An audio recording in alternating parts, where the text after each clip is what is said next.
everybody.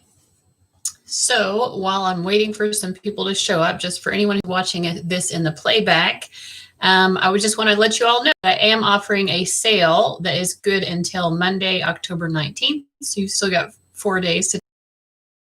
You can either get certain readings for 50% off, or there are certain readings that you can get in exchange for purchasing anything from my Amazon wish list.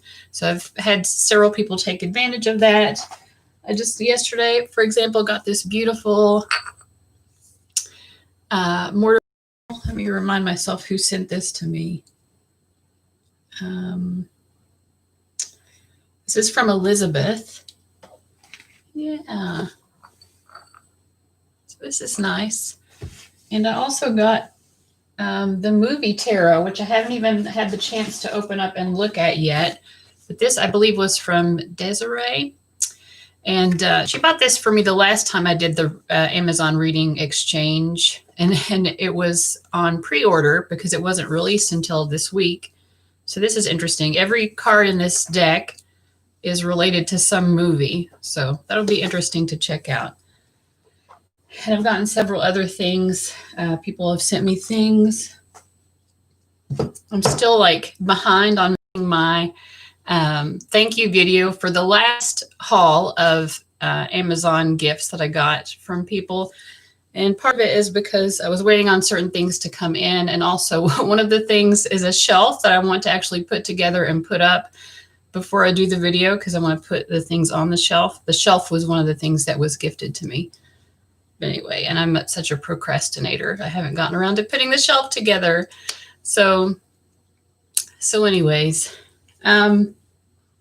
yes. So that sale, there's a link down below if you want to check out the sale while it's on and take advantage of that. I've been getting through the readings pretty quickly, and so it's not going to be 14 days. I've got 4 readings to do today from my sale. But I mean, I've been keeping up with them pretty well. My energy fluctuates a lot, so I try to give myself time in case I go through a phase where my energy sinks. Especially this year, it's just been a difficult year, of course, for all of us. And so my energy has been off and on.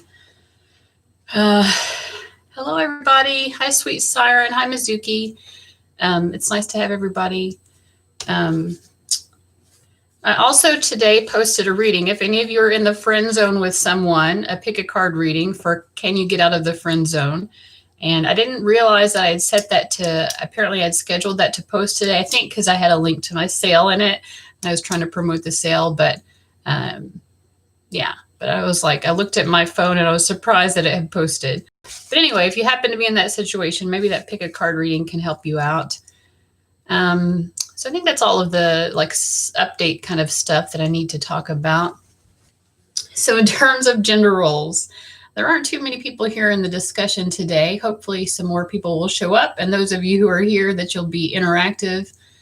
But yeah, I was talking to a couple of my friends the other day, and we just happened to be talking about gender roles.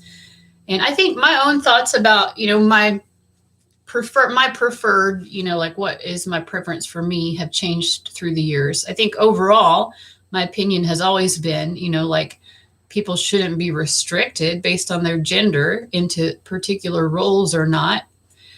And we've made a lot of progress with that, I think, through the years, right? Like we're not living like it's 1950 anymore. But that said, we still have certain kind of gender roles that are predominant or expected. You know, for thousands of years, this has been the case, right? And so I think that there are some reasons for that that make sense, but also there's a lot of unfairness with it. You know, and I think, to me, I feel like sexism and patriarchy and misogyny, they are not just harmful for women. I think these things are harmful. We've got a few more people showing up. Hi, guys. They're harmful for everyone, right? You know, Mizuki saying, I mean, people still call women out on their driving skills. Absolutely. All the time, this kind of thing happens. Yes, out on their driving skills. And it's like, you know, women are are allowed, right, to like enter the world of work. You know, women are allowed to be professionals and enter whatever field, for the most part, whatever field, even the military. But I remember when I was in high school in the 90s, that was one of the big controversies was women in the military. And, you know, women are allowed to join the military, but they face a lot of difficulties that, of course, men don't face. When I was in graduate school for social work in my last year of grad school, I had a practicum, which is like an internship with the VA. And I know I have people watching from all over the world. So the VA is the Veterans Administration, and it's you know, it provides different services to military veterans, but primarily healthcare, including, you know, mental health care.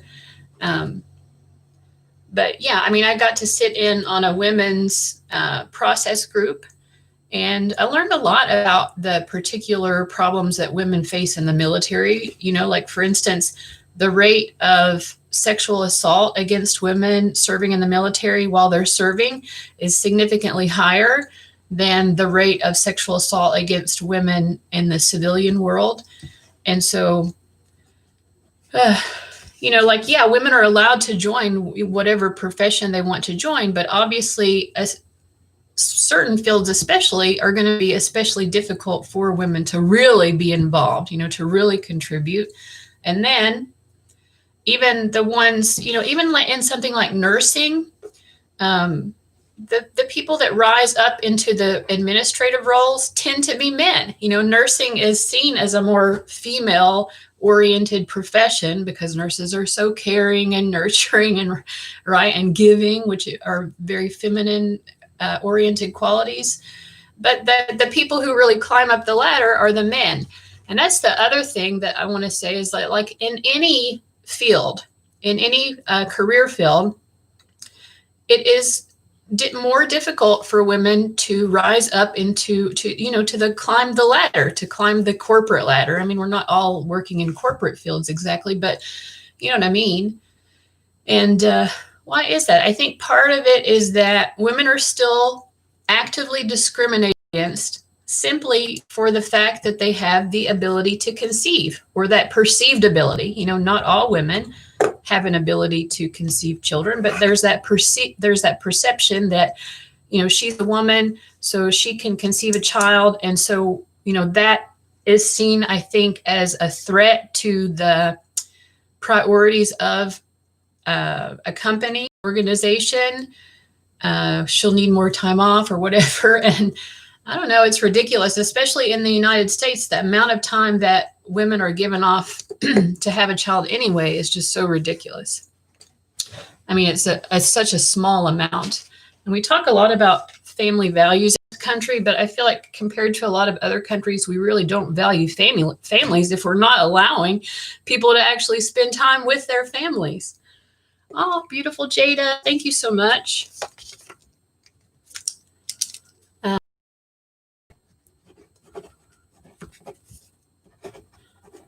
Yeah, but I mean, I think, of course, that all people should have the right to, you know, to do what they want. You know, if you want to be a stay-at-home mom, you should have the option to do that. And it shouldn't just be women who happen to have married a man or a woman, you know.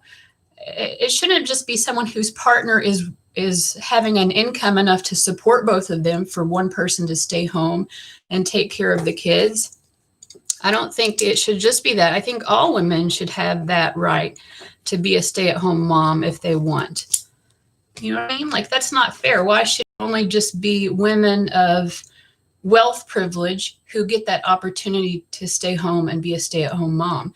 I mean, parenting children is a very important job, and we live in a world where families are so fragmented. Or for a man to stay home and take care of kids, you know? So let me see what other people are saying. Sweet Siren, is it Ain? Definitely agree that patriarchy hurts everyone, especially concerning toxic masculinity and men. Yeah, absolutely. Yeah, I mean, we need men to be better fathers.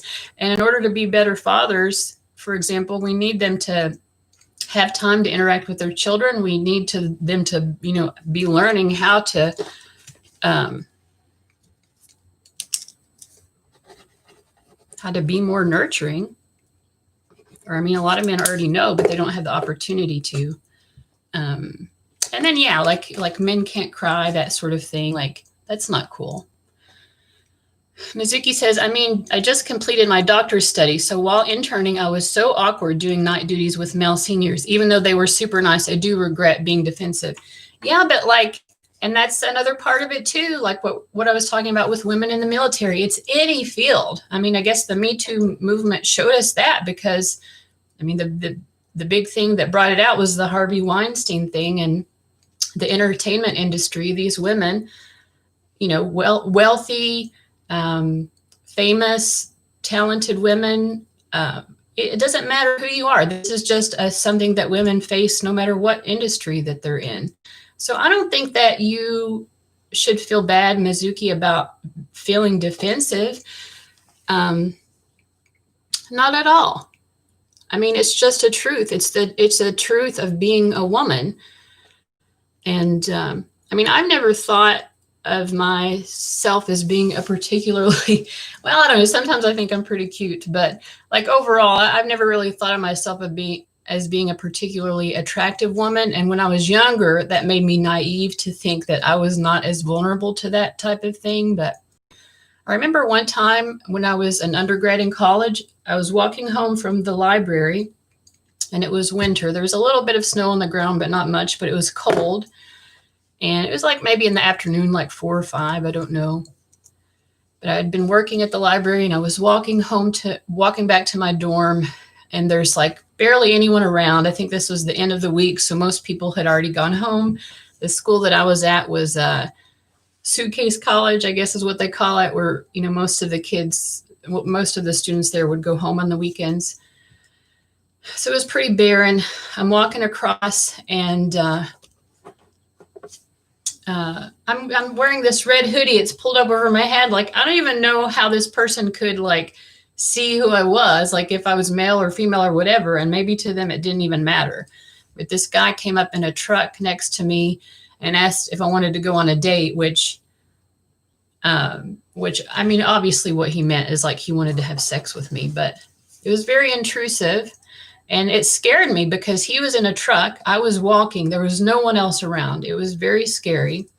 And that's not even the most scary thing that I've experienced. Once I was walking out of a store at night, and apparently this guy had been in the store following me around, and I did not see him because I was just shopping. And I walk out to my car, and it's at night. And I turn around, and the guy is, I'm about to get into my car, I turn around, and the guy is just staring there. And again, he asks me if I want to go have sex. I'm like, no. And, we talk for a little while. I'm trying to be nice to him and have a conversation, but be nice. I'm like, yeah, I'm just really trying to go home. I don't even live here. I live an hour away.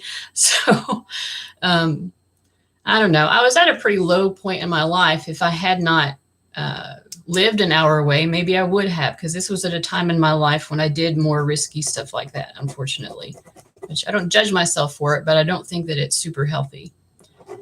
But yeah, I mean, and finally I was just like, well, he's just not taking no for an answer. I'm just going to leave. So I turn around and unlock my car. And this was an old car that didn't have automatic locks. It had the little pull up things. Do you all remember those? You had to pull up the lock. So I unlocked the car. I opened it. And then this guy reached in and pulled up the lock on the door to the back seat of the car, the seat behind me. Like he was going to just jump in my car. And in my head, I'm having visions of him like get in the car, like choking me out from behind or whatever. And I'm just imagining the possibilities. Like who does that? Just reach in and unlocks the back door like he's going to go ahead and just jump in. Although I've said no multiple times. And so I started yelling at him, and I threatened to start honking my horn, and then he ran off, luckily. But yeah, thank you, LaToya. That's very sweet. I So, I mean, I do think that sometimes. I'm not totally without vanity, but yeah, I mean, I'm not like meeting the beauty standard or whatever. But yeah, I don't know what else to say about gender norms. I just feel like, you know, people should have the opportunity to live their lives as they want. And, well, as long as you're not hurting people, right? I hate these kind of things, the scary stuff. This is all the more reason for being defensive. Exactly, which is why I don't think that you should not feel bad at all for being defensive. I mean, we just have to protect ourselves as women. I mean, we've learned it through experience. It is necessary to put up some boundaries and defenses. Our bodies don't just automatically belong to other people. Sweet siren. Oof, stuff like this is unfortunately why I'm too afraid to go out alone, particularly at night. I'm really small and I look very feminine, so I'm kind of an easy target. Yeah. Yes, absolutely. And that, I guess that brings into like the kind of the more of the biological stuff related to this as well. Like, you know, women are seen, like, for example, the argument about in the military in the 90s when I was in high school, during the Clinton administration, this was just such a big topic of conversation, women in the military, and this idea that women weren't as capable. But the thing is, in the military, for one thing, there are like so many different, it's not all combat either. There are so many people who are in the military and are in non-combat roles. You don't have to be in a combat role for one thing, but you know, there are obviously many women who are in combat roles and perform well. But yeah, I mean, people want to bring it back to the whole issue of biology. And even in that argument, women were blamed for the fact that they were sexual targets, which often in many contexts, women are blamed for being sexual targets, targets of sexual assault. Like, well, women shouldn't be in the military because they'll be a distraction to the men. Like, these men don't encounter women in their everyday lives outside of the military. It's confusing. Okay. Readings here. So I don't know. I mean, that's, I guess, what I have to say about gender roles. My friends and I, when we were talking about it, we were also talking about it in terms of dating and stuff like that. You know, like who pays for things. I will say that when I was younger, I had a much different view of this, of chivalry and all that. I was much more like, my feminism was about being fiercely independent, to the point that I had a friend when I was like, I don't know, 18, 19. I had such a big crush on him. And, but I had not even dated anyone. I had never had a boyfriend at that point in my life, but I had such a huge crush on him. And I see now that he obviously had feelings for me too, but at the time I was so insecure that I was so oblivious to it. But one day we were walking into a building together and he held the door for me, and I got mad at him for holding the door, because I'm like, do you think that I'm not capable of, I'm too weak as a woman to hold the door? But as I get older and wiser, I'm like, you know, this is just a way of being nice to someone, or like paying for someone's meals. The second boyfriend that I ever had, he just insisted on paying for things. And I didn't like it, but he was a very assertive Leo, I'm pretty sure. This was actually before I was into astrology, but I'm pretty sure he was a Leo. I mean, he wouldn't take no for an answer, but I felt uncomfortable with it. But now I'm just like, yeah, if someone wants to show their appreciation for me by paying for things, that's nice. Especially because the last boyfriend I had, which of all of them was the worst. You'd think I would be getting better over time, but the most recent boyfriend I had, which was like ended like 3 years ago, he was a total bum. And so now I'm just like, I have a very opposite mindset. I'm like, I need to know that someone is willing to, you know, be kind to me in that way rather than use me. I don't know.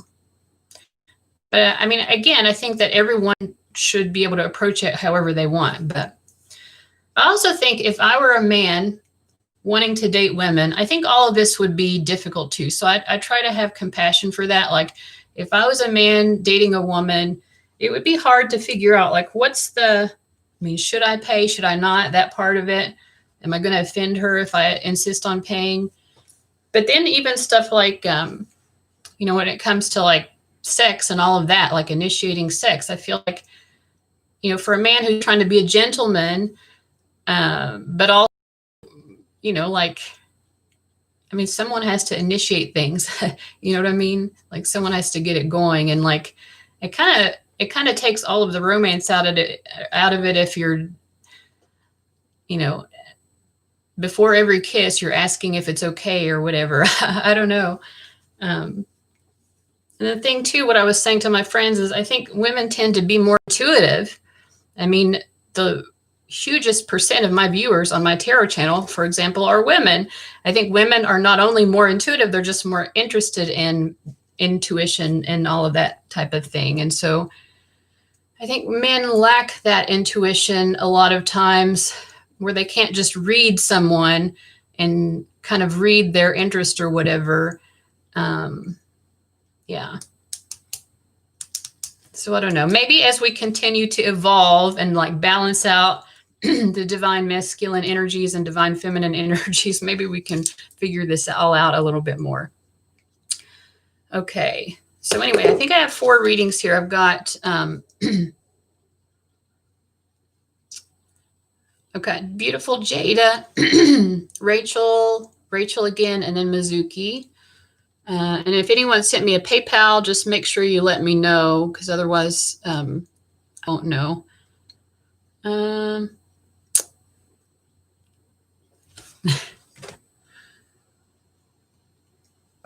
All right, so beautiful Jade, are you still with us? Let me know what your question is, and I'll be glad to look into it for you. So that's my spiel, I guess. I was like, I don't even know what I'm going to say. This is very off the cuff, but those are some of my thoughts about the topic. I've got it out of my system, I guess. Just spraying my clary sage water spray.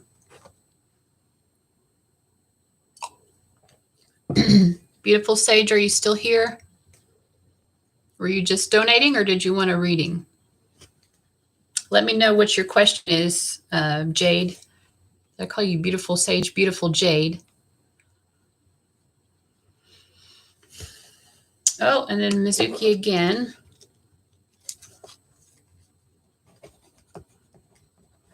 I don't know if Jade is still with us. Jade, if you're still here, let me know what your question is.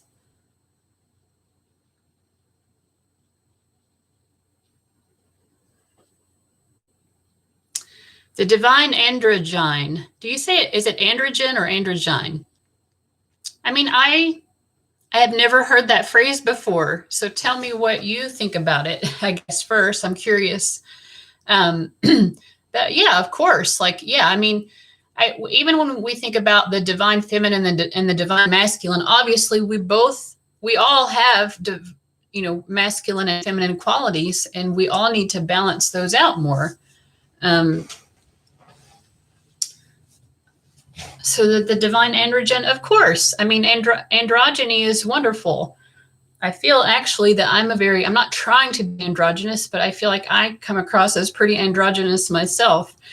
And it's just like inherent within me, even like to the point that even my name is androgynous, and I didn't choose it. My mom chose to name me after the angel Gabriel. And, you know, most females, the name would be pronounced Gabrielle or Gabriella. Well, my parents decided to pronounce it Gabriel. So it's like halfway between the feminine pronunciation of Gabrielle and the masculine Gabriel. So mine is Gabrielle. So I don't know. And my middle name is pronounced Lee, but it's spelled like Leah, L-E-A. So it's like my parents set me up to be very androgynous or something. I don't know. It's weird. But yeah, androgyny is awesome. I mean, I think people love androgyny. Think about like David Bowie and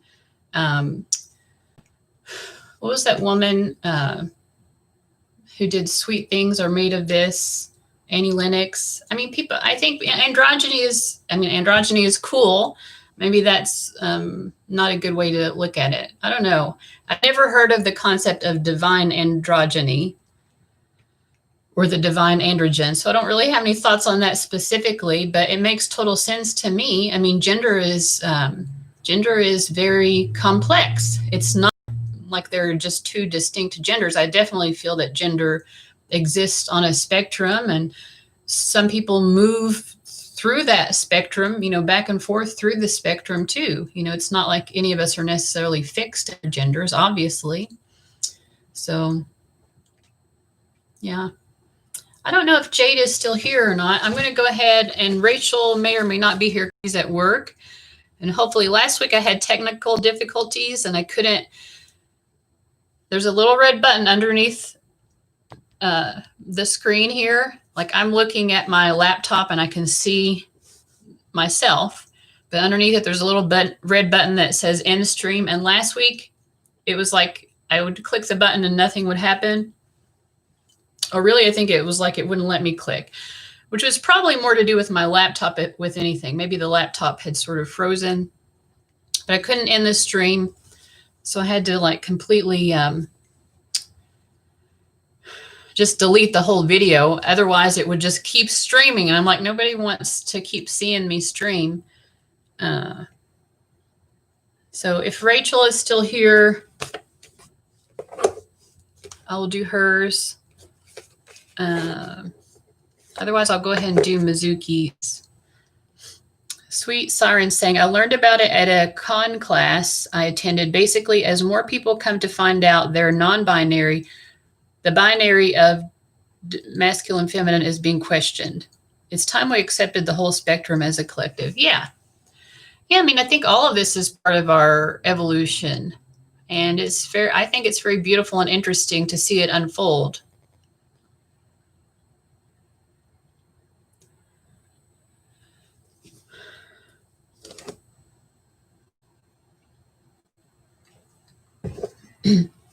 Yeah, I've always myself believed in a lot of gray areas. You know, I don't necessarily think in terms of like black and white. I think when I look at most any topic, to me, there are just a lot of gray areas. And I like those gray areas. I think a lot of people like things to be very distinct and decided because it's just easier to categorize things or like understand things that people just want things to be more simple, I guess.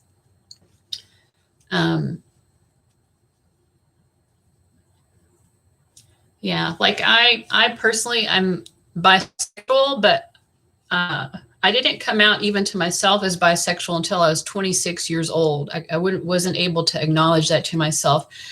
And when I started calling myself bisexual, I was never excluding non-binary people or trans people. I wasn't thinking of it in that way. When I used the term bisexual, I was never thinking of that in that way.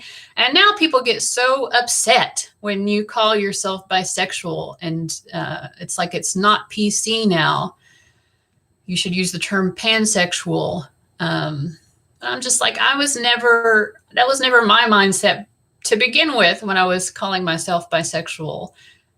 And even the term pansexual has evolved. It used to be that someone who is pansexual, it used to be different from what it is now. Now the term pansexual means that you're attracted to people regardless of where they fall on the gender binary, that you can be attracted to trans people, etc. But I think pansexual used to be more like being capable of having a sexual attraction to nature, like you could be sexually attracted to a tree or something. I really feel like that used to be what the definition of pansexual is, and now it's become something different. So I don't know. Also, when I knew about the term pansexual when I was coming out at 26, but at the time people weren't using that term very much. So I was just like, if anyone's going to understand what I mean about my identity, I'm just going to say bisexual rather than pansexual, And now it's like, because I mean, I love that millennials, the kids that are coming up, that they are changing the way that we view the world so much. It's very progressive. Sometimes millennials get on my nerves in certain moments because they can be, you know, like cancel culture. And it's just very, I mean, social media also has kind of changed who we are collectively and made us all a little bit more self-involved, I think. But yeah.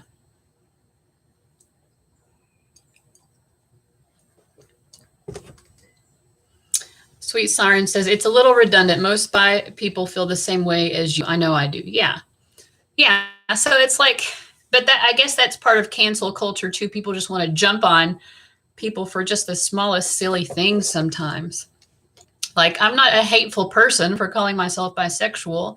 And the thing is too, like, you know, like I've been involved in trans rights activism, and but at the same time, that doesn't mean that someone should have to be attracted to trans people. If you're not attracted to someone who's trans, then you're not.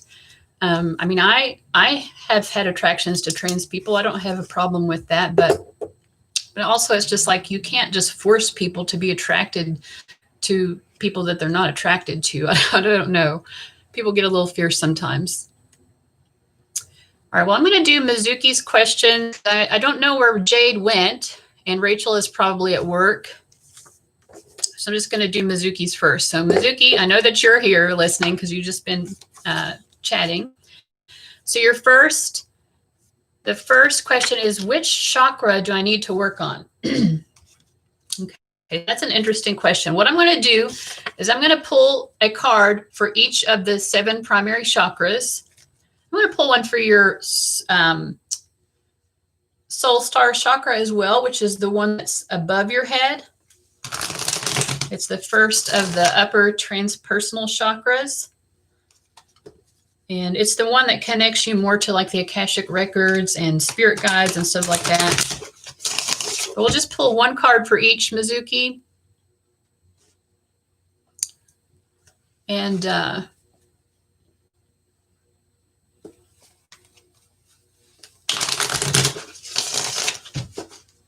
then we'll see how the chakras are doing, which one needs the most assistance.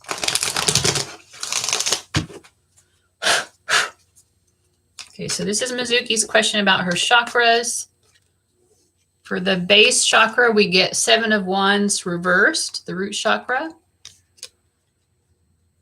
For the sacral, we get the 3 of Swords for the sacral chakra, which is the orange one. Solar plexus is Page of Pentacles reversed. Heart chakra is very positive. We have the Star reversed. So your heart chakra, I feel, is very strong and working very well.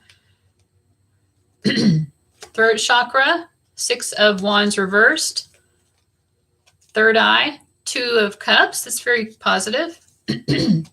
Sorry about clearing my throat so much. And crown chakra, we get the Ace of Pentacles reversed. And what about your soul star chakra? We get the 8 of Pentacles reversed. Okay. Well, obviously the one that needs the most work is the sacral chakra here with the 3 of Swords. Now, the sacral chakra, I'm sure you already know this, but the sacral chakra is the orange chakra. It relates to our sexuality, our reproduction, and creativity and emotions. The heart chakra is related to compassion and like unconditional love, but the sacral chakra relates to just all the array of emotions. You know, anger, joy, frustration, excitement, any emotion that comes out of the sacral chakra. So there is pain here. And let me clarify, what's causing this blockage? With the High Priestess reversed. I feel like you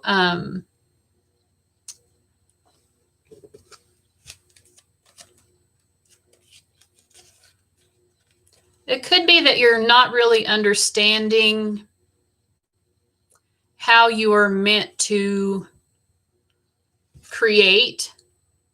a family. I don't know if you want to have kids or not, but either way, you have these emotions regarding wanting to have this happy, joyful family life.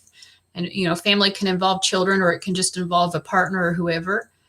But it feels like you're not sure how that will happen for you, or you're not sure how that will come about. And that's causing a blockage in your sacral chakra, an emotional blockage there.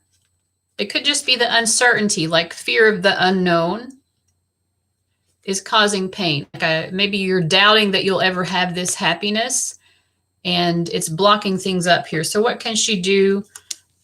What can she do to unblock that? Thank you, Lala.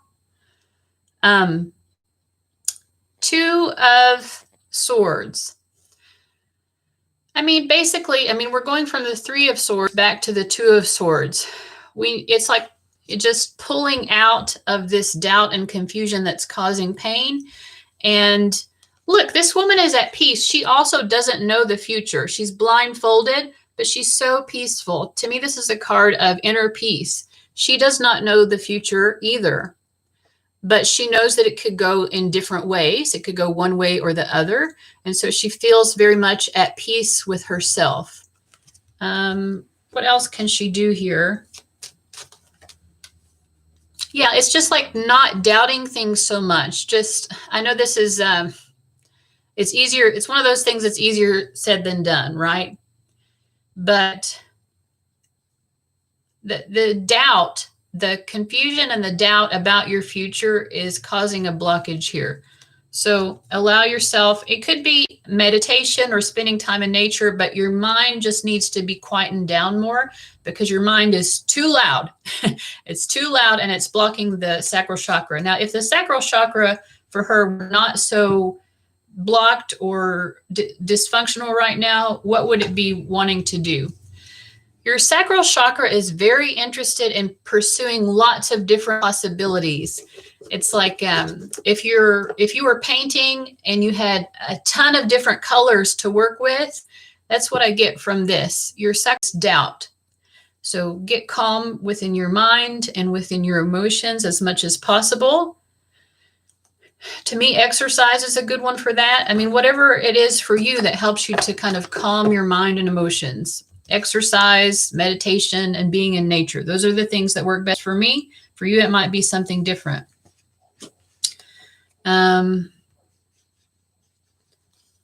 Yeah, but everything else looks like it's pretty, functioning, fairly adequately. Your third eye chakra is the Two of Cups. So I feel like you really understand. You're very intuitive about understanding people. You understand where people are coming from and all of that good stuff. Let's see. The other area where I think is probably the most problematic would be the root chakra. So it's your two lowest chakras. And I think that that is actually the case for a lot of intuitive people and sensitive people, is that their lower chakras are not as active because, folks like that, us, are just more naturally connected through our higher chakras because we're more spiritual people, right? And those are the more spiritually oriented ones. But your root chakra, being connected to the earth and feeling very grounded and safe could be an issue for you. This is the Seven of Wands, which is defensiveness. And it could be that you just feel like you're not holding your own ground right now. You're not able to kind of create the boundaries that you need. So what can she do to help develop the root chakra? Justice. Some things are just wrong. And maybe you feel like, you even said this earlier, kind of, that you felt bad about being defensive when you were in grad school, about protecting yourself and your safety. And that's what the root chakra is all about. But some things are just wrong, and you deserve to be able to assert yourself more strongly against things that are just definitely wrong. And so I think, like, letting go of that guilt, for one thing, about defending yourself. Another thing is maybe you could read up about being assertive. Sometimes we get confused, especially women, because we're taught like we're not supposed to be assertive or definitely not aggressive. But the thing is, assertiveness and aggressiveness are two different things. Assertiveness is just drawing a line in the sand and letting people know that your boundaries are very distinct. If you go to therapy, you can talk to your therapist about assertiveness training. There are different therapeutic approaches to teaching people how to be more assertive, or you can just read up on it, get a book about how to be more assertive. And like I said, assertiveness is a very healthy expression of your boundaries, you know, so that people know exactly what those boundaries are. And if your root chakra was functioning more the way that it's supposed to be, this is what it would want to be doing, is the Four of Pentacles, basically providing you with safety and security, knowing that your needs are met, knowing that you are okay, that you're solid, that you have solid ground underneath you. So basically your root chakra just wants to do what the root chakra is meant to do. So that's what I get for that. And whoops. Yeah, I have fears easily. Yeah, it's yeah, but are there things that you can do to empower yourself? Maybe even taking a self-defense class or something like that.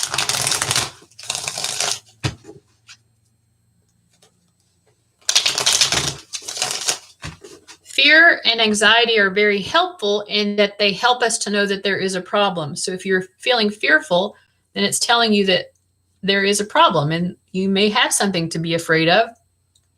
If so, is there anything that you can do to make that fear less impactful?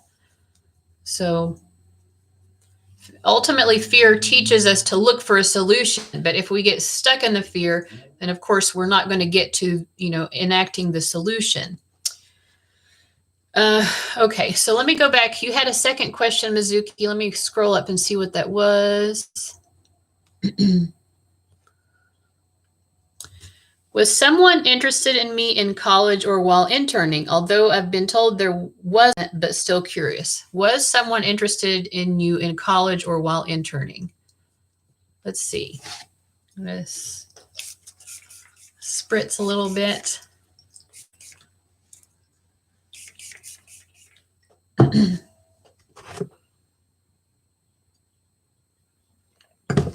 I've got coffee and water, so I'm drinking both.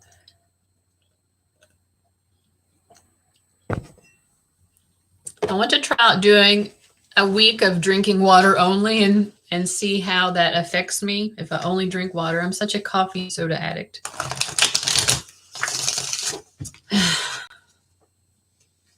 All right. Was somebody interested in Mizuki when she was in school or while interning?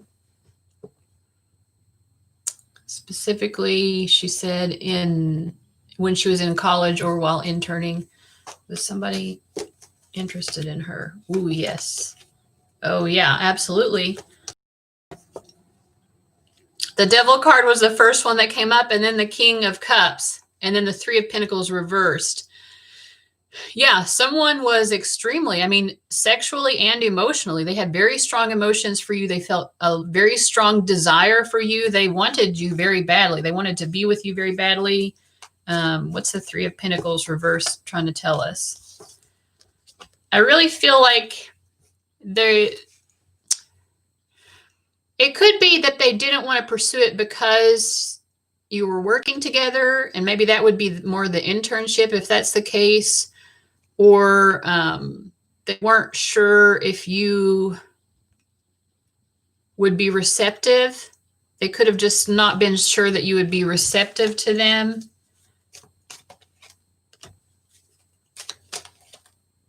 Yeah, because I'm trying to clarify the Four of Cups, like who was who in this.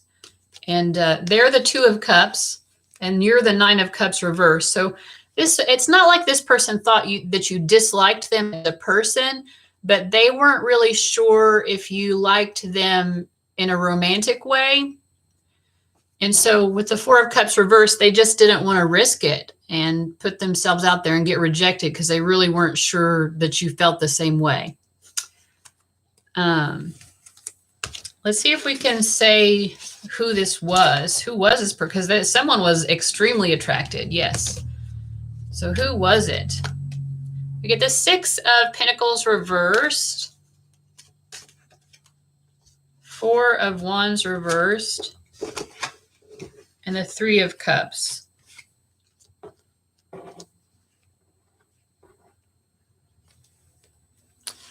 I feel like it's, I mean, I think you would have had like a friendship with this person, or like some sort of, at least a friendly interaction. The two of you had friends in common, or like acquaintances that you shared. You may have socialized with them, but I feel like there was something here about, they never asked you out. They never offered you to go out on a date. They didn't do that.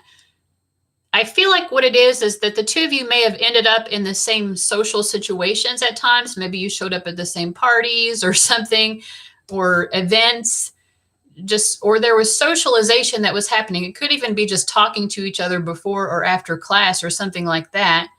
But you interacted with them in a way that was purely social at times, but they never asked you out. I feel like that's what it is. There was an air sign nurturing person, but they were dating someone else. So that could be it. Did that person have an attraction to her? Well, I'm getting a no for that, but I'll also get, the Death, the Empress, and the Ace of Cups reversed. I mean, they definitely noticed you. I think that they thought you were very attractive, but I don't think that's the person that we're talking about. I think this person thought you were attractive for sure, because we have the Empress card, but I don't think that they had like a crush on you or anything like that.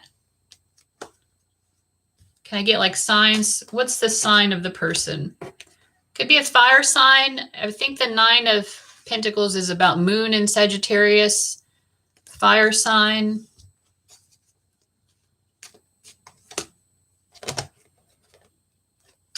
I think it's someone that you probably didn't have feelings for yourself.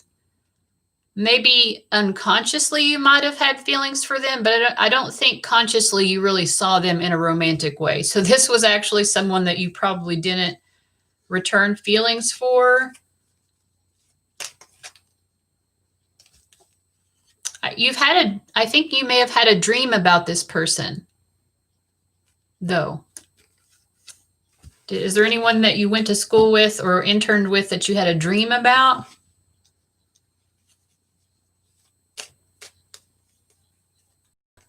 Or it could just mean Four of Swords and the Moon. It could just mean that the two of you have some sort of psychic or unconscious connection to each other, subconscious connection to each other.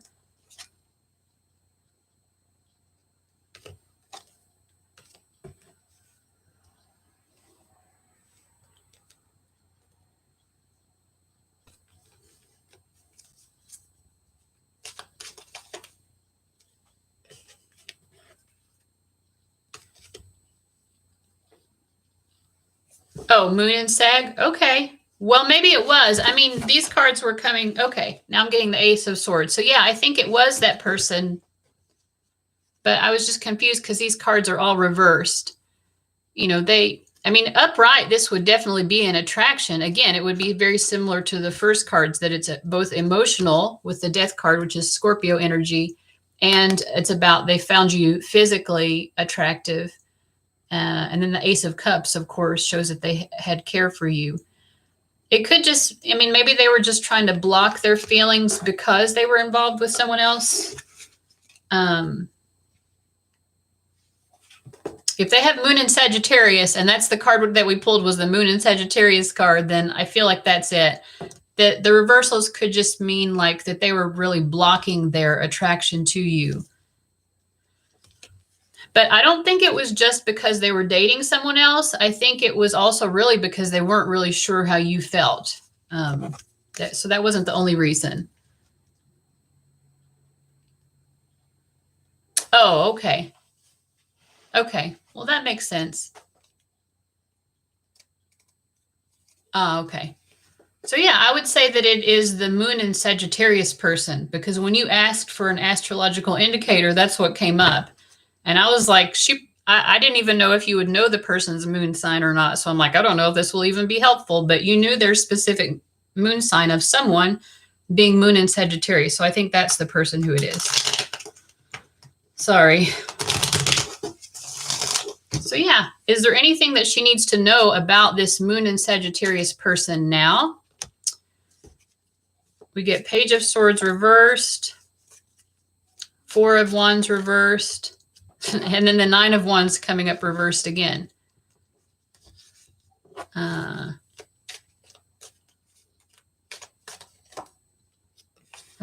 And clarifying the Page of Swords with the Three of Swords. Yeah.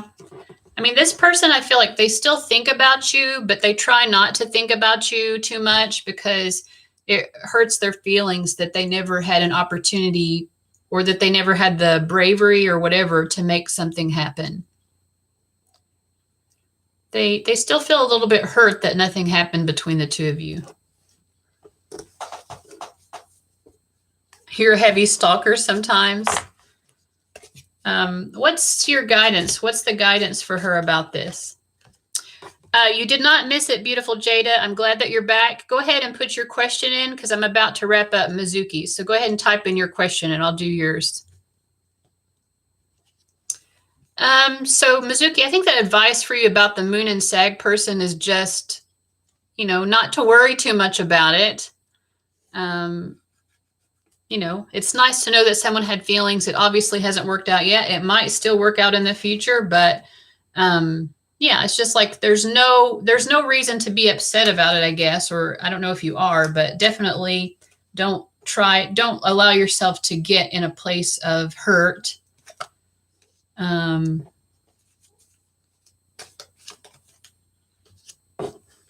I think that you will have an opportunity again in the future. So I think your intuition is that you might run into them again. And I think that Spirit is saying, yes, you will most likely have another opportunity. Both of you will have another opportunity, because this person feels like they missed out on an opportunity with you, and that hurts them. And, but yeah, I think that you'll be given another opportunity to come back together and try it.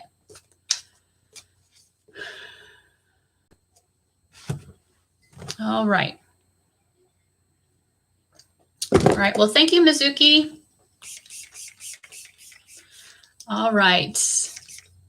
Beautiful Jada.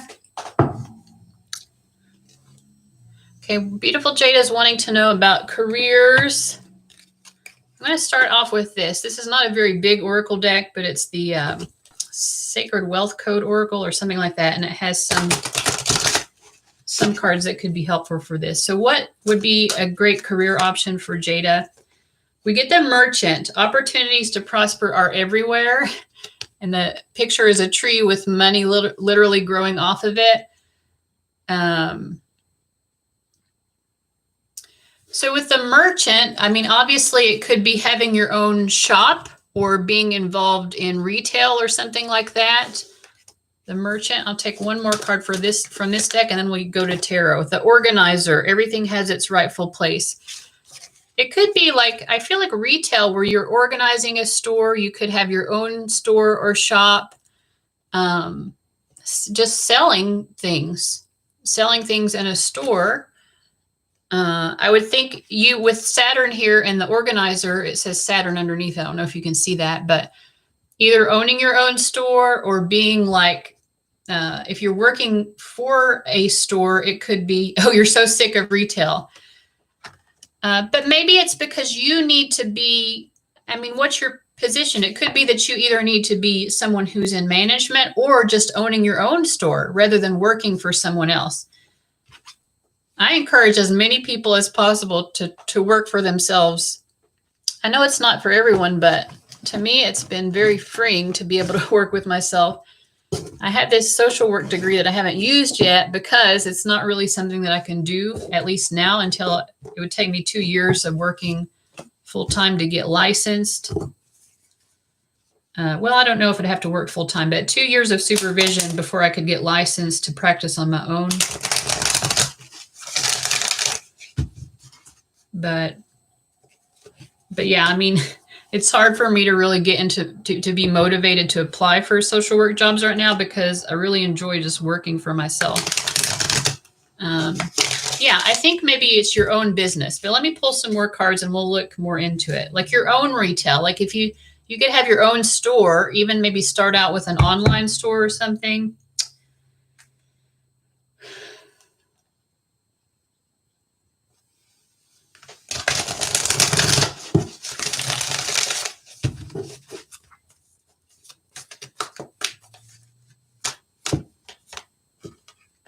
Okay, we get the Hermit. Seeks solitude to focus intently on the inner life, serves personal creativity.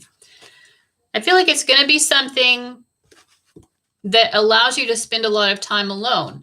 So with Merchant, the Organizer, and the Hermit, I would think maybe an online store.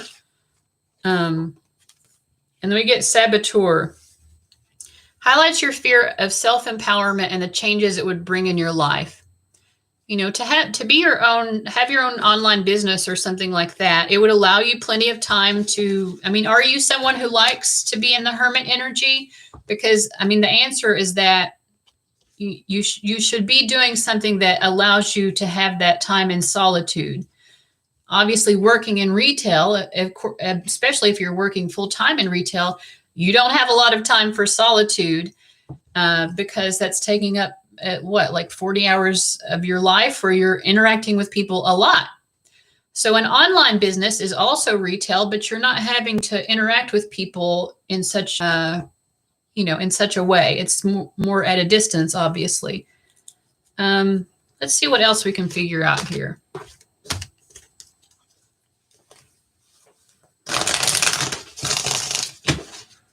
What else can we figure out?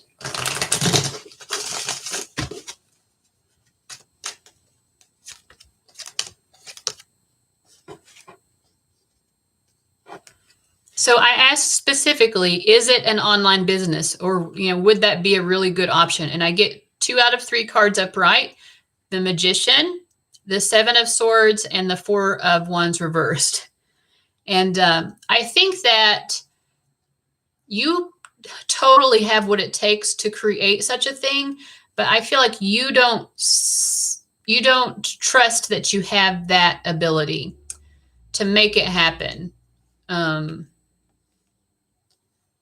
Yeah, I think the 7 of Swords here is just you looking at yourself, trying to figure out, do I have what it takes? Because here the 7 of Swords is looking at the Magician. Do I have what it takes to make this happen? And 4 of Wands reversed is kind of like, you would maybe want something like that to happen, but you may not trust that you could achieve that for yourself.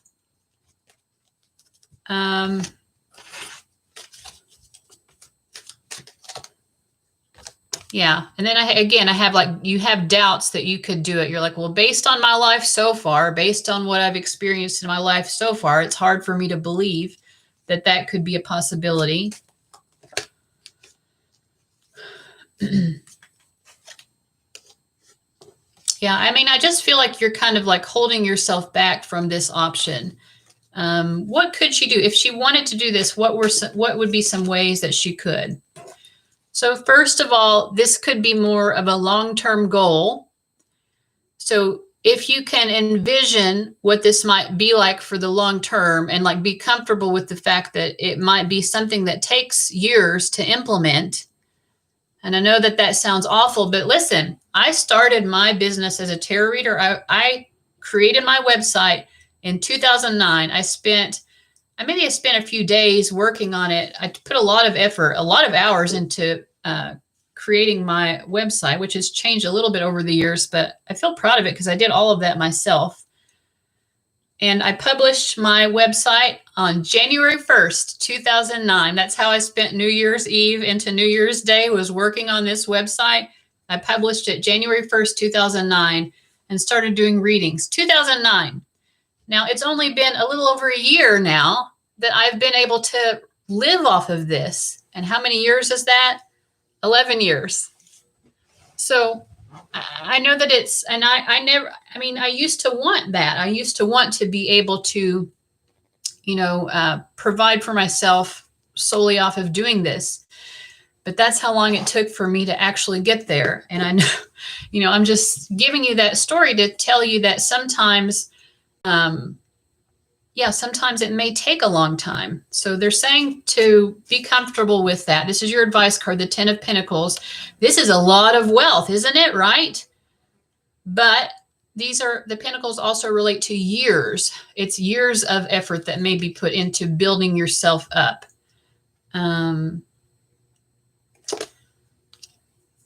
And then we have the Fool reversed. It's like a journey of 1,000 miles starts with just one step. And you're saying, I don't know what I'll do in a store. And that could be just something to think about, like this is a long-term goal. So if you were to have an online store, that's something that you have to figure out. That's a part of the journey, is figuring it out. But can you tell her something about that? With the Ace of Wands reversed, what would her store be? Ace of Wands reversed, 5 of Pentacles, and then 9 of Cups. For some reason, I'm getting the feel for it being maybe something related to health, maybe selling vitamins or health-related products that help people improve their health or their overall well-being. People who have low energy, something to help people have greater energy or greater happiness, greater vitality. Products, some sort of product or service that helps people to improve their lives.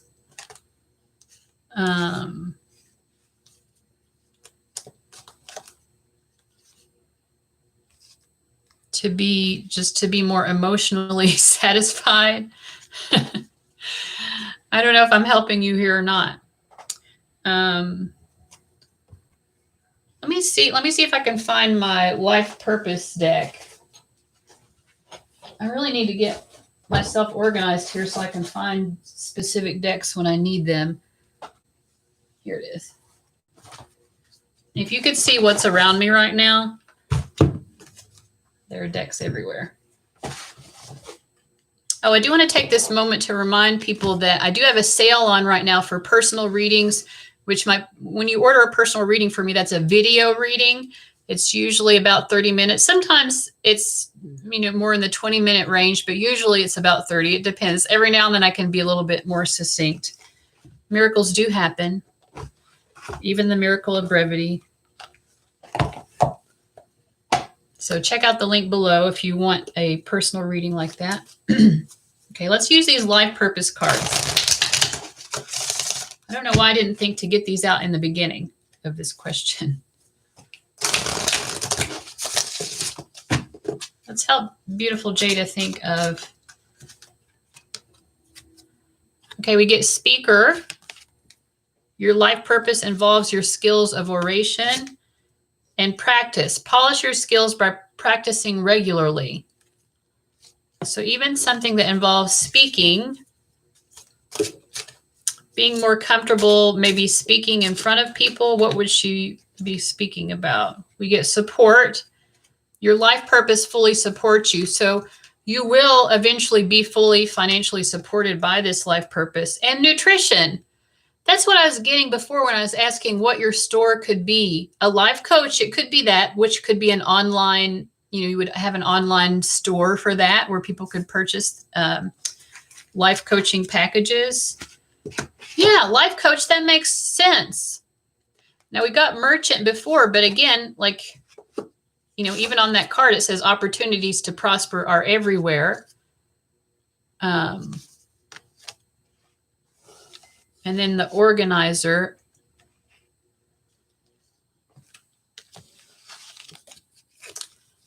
Okay, so speaker, something that you need to practice to get better at. Support, which could be supporting other people too. I mean, the card says that your life purpose fully supports you, but it could be both.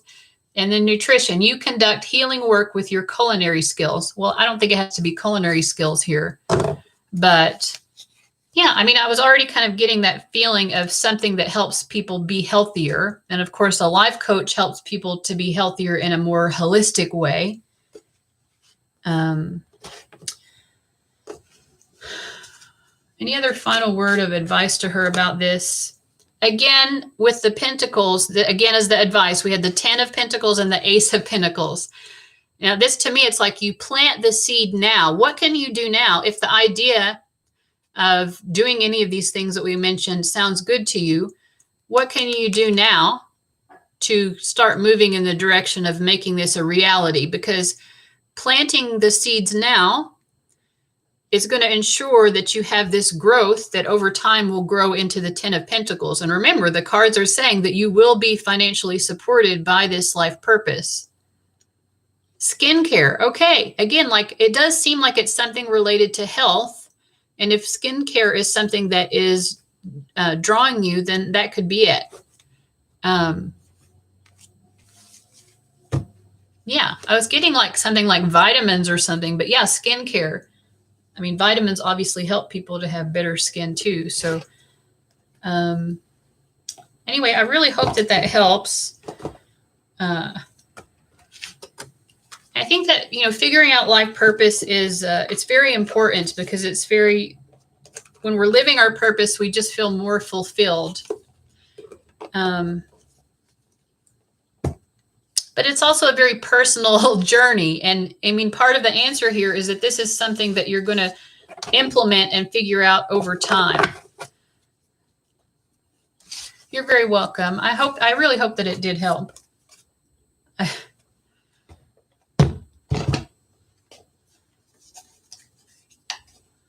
I think part of it is too, is just believing in yourself. You know, if you're drawn to skincare stuff and like the idea of helping people with that or with life coaching or whatever, skincare really kind of makes sense to me with the cards that were coming up, especially if you're selling services or products related to that, but so does life coaching. So I don't know, maybe you can just do some thinking or journaling about it to try to figure out what feels best for you. Maybe also do some research into what other people are doing. Are there other people out there making money regarding skincare? What are those people doing? How are they approaching it? Are there other people out there doing life coaching? See what they're doing. How do they approach it? So that's a good way to learn as well, is just to look at how are other people monetizing this? How are other people becoming successful in this particular area? That could be one of the seeds to plant, is just kind of doing your research. You know, look at how other people have achieved. Does it look like their life and their business is something that seems attractive to you, that you would enjoy? So I will keep you in my prayers as well, that you can find what works out for you. Okay.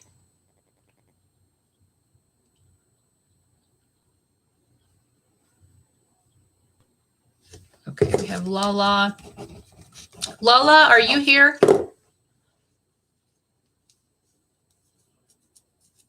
Sorry, my head is itching.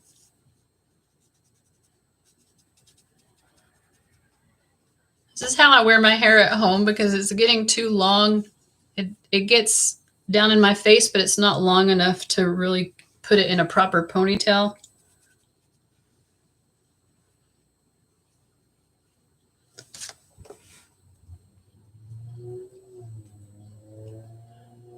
Okay, Alala, I see your question.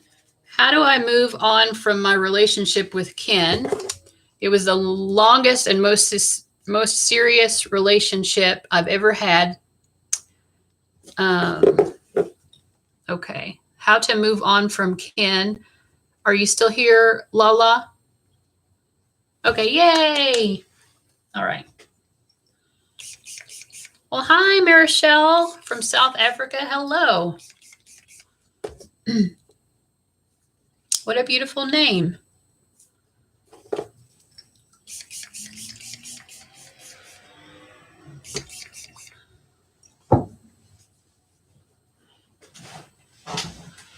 Okay.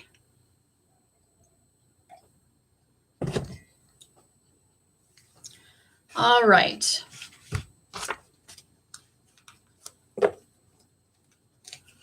Okay, so how can Lala move on from Ken? How can she move on from Ken? What's your guidance for her? How can she move on?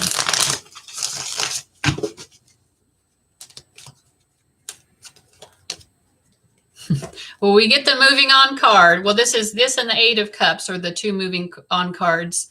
To me, the Six of Swords is a little bit more positive than the Eight of Cups, though. It shows you going through a healing process. In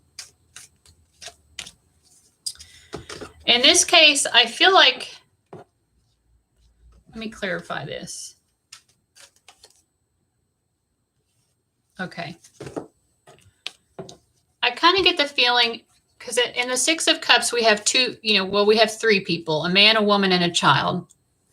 But anyway, it's kind of like a collective moving on effort. It isn't just something that you're doing on your own. Both of you are moving on, right? And so it's like Spirit is encouraging you to kind of support each other in moving on.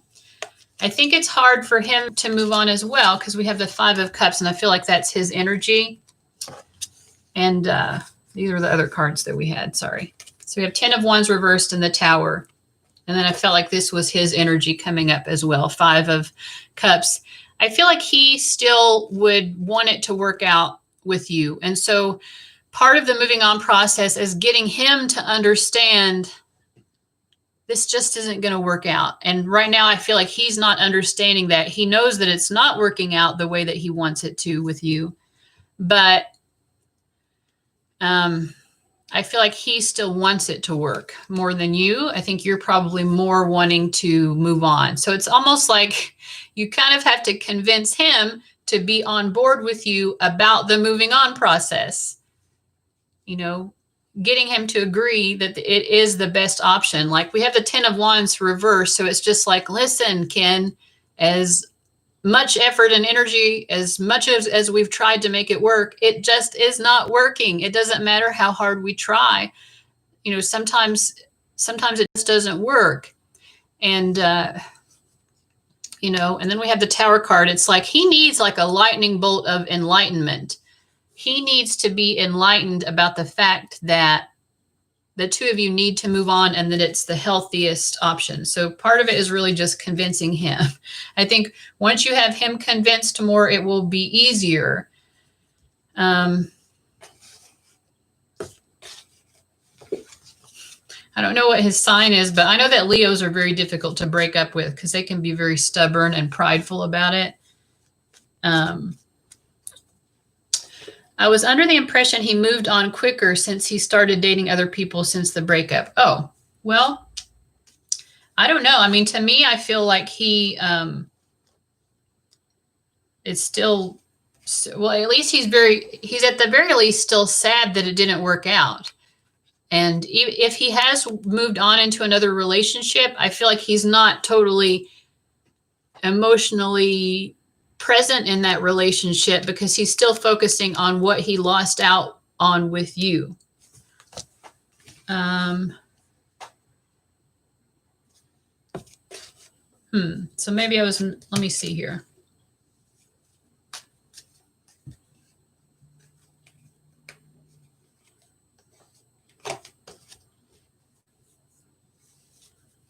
Let's see, where is she at? Oh, okay. Where is he at? Okay. I mean, honestly, I feel like both of you, I'm asking here, like, where is Lala at with this? And we get the Lovers. So maybe you're the one who's still just super invested. And then we have, for his energy, we have the Wheel of Fortune. So yeah, maybe he is more comfortable with change than you. So maybe it's the other way around. Maybe you're the one who needs to be enlightened more about the fact that it just wasn't ever going to work, no matter how much effort and energy you put into it.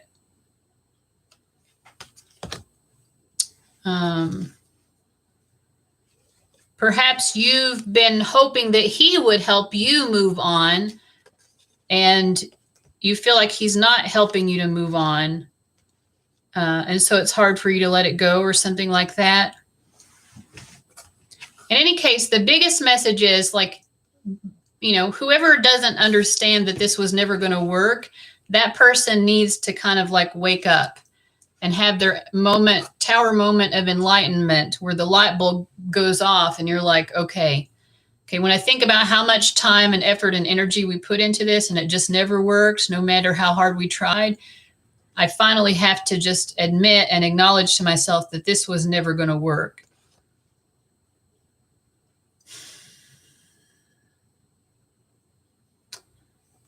We also have, to clarify the Six of Swords, we have the Devil reversed. So it could be that maybe you're in a little bit of denial about how bad of a relationship it was too.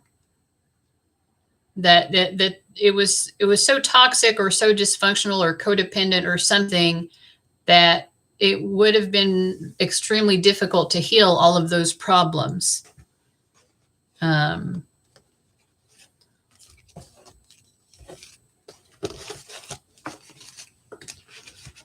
let me see.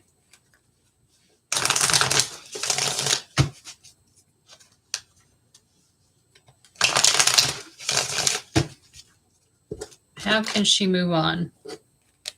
We get the World card reversed. I mean, honestly, I think that you're probably closer to being moved on and having closure than you think. Because I think that you're close to having this acceptance that the end was meant to be, that the end was for the best.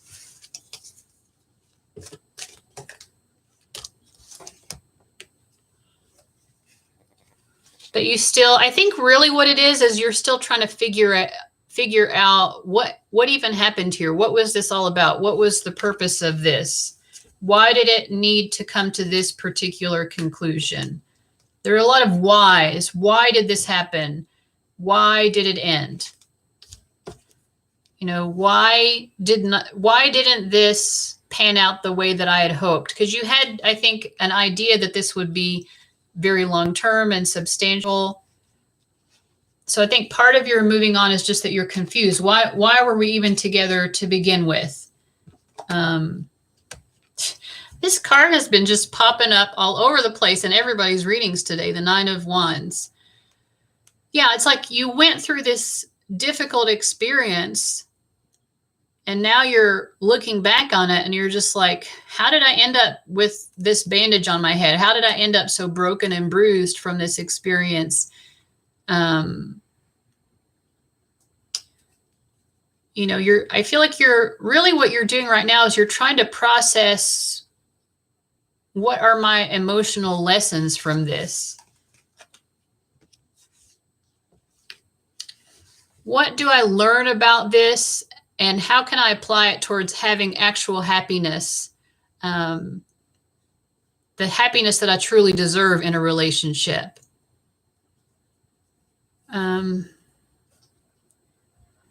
There might be a part of you that thinks that you still want to be with him, but I feel like what that is, it's really just a desire to understand what this experience meant to you and what it is teaching you. You're definitely meant, the reason that you had, if you're like, well, why did we even come together if we weren't going to last? Well, I mean, the basic answer is you were meant to learn something from this that you could apply towards having a much better relationship with someone else in the future.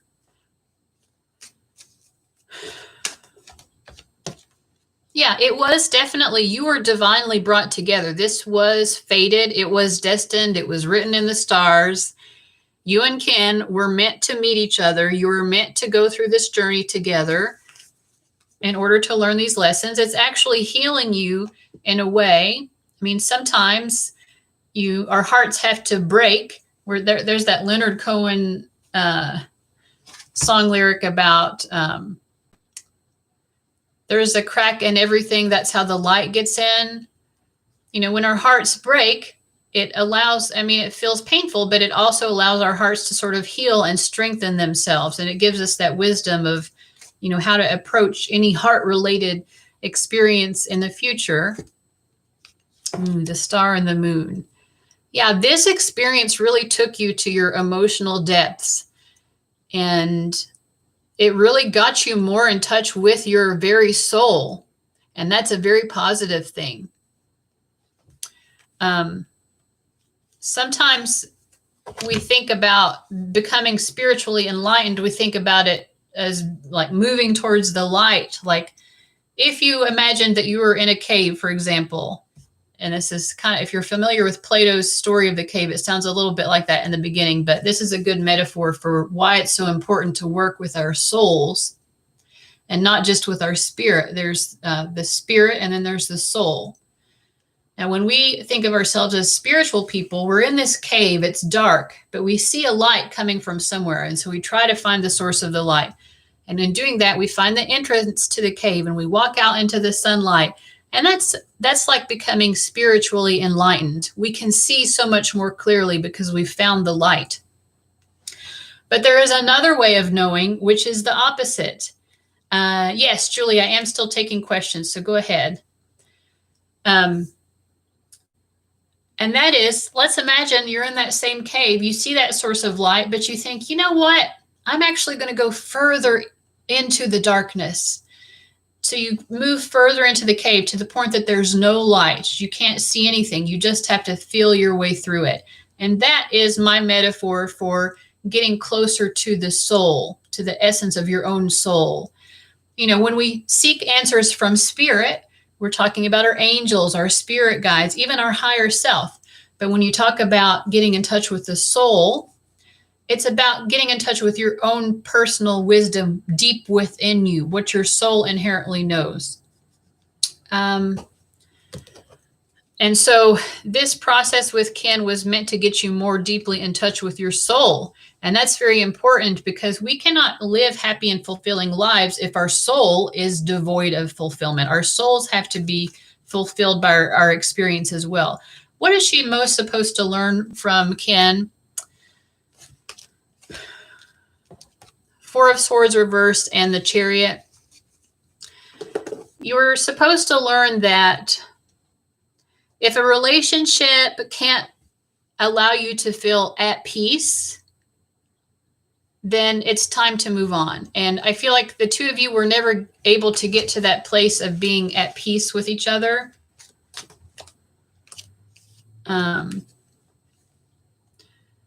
Either you didn't have the same vision for what you wanted to create with your lives, or there could have been power and control issues.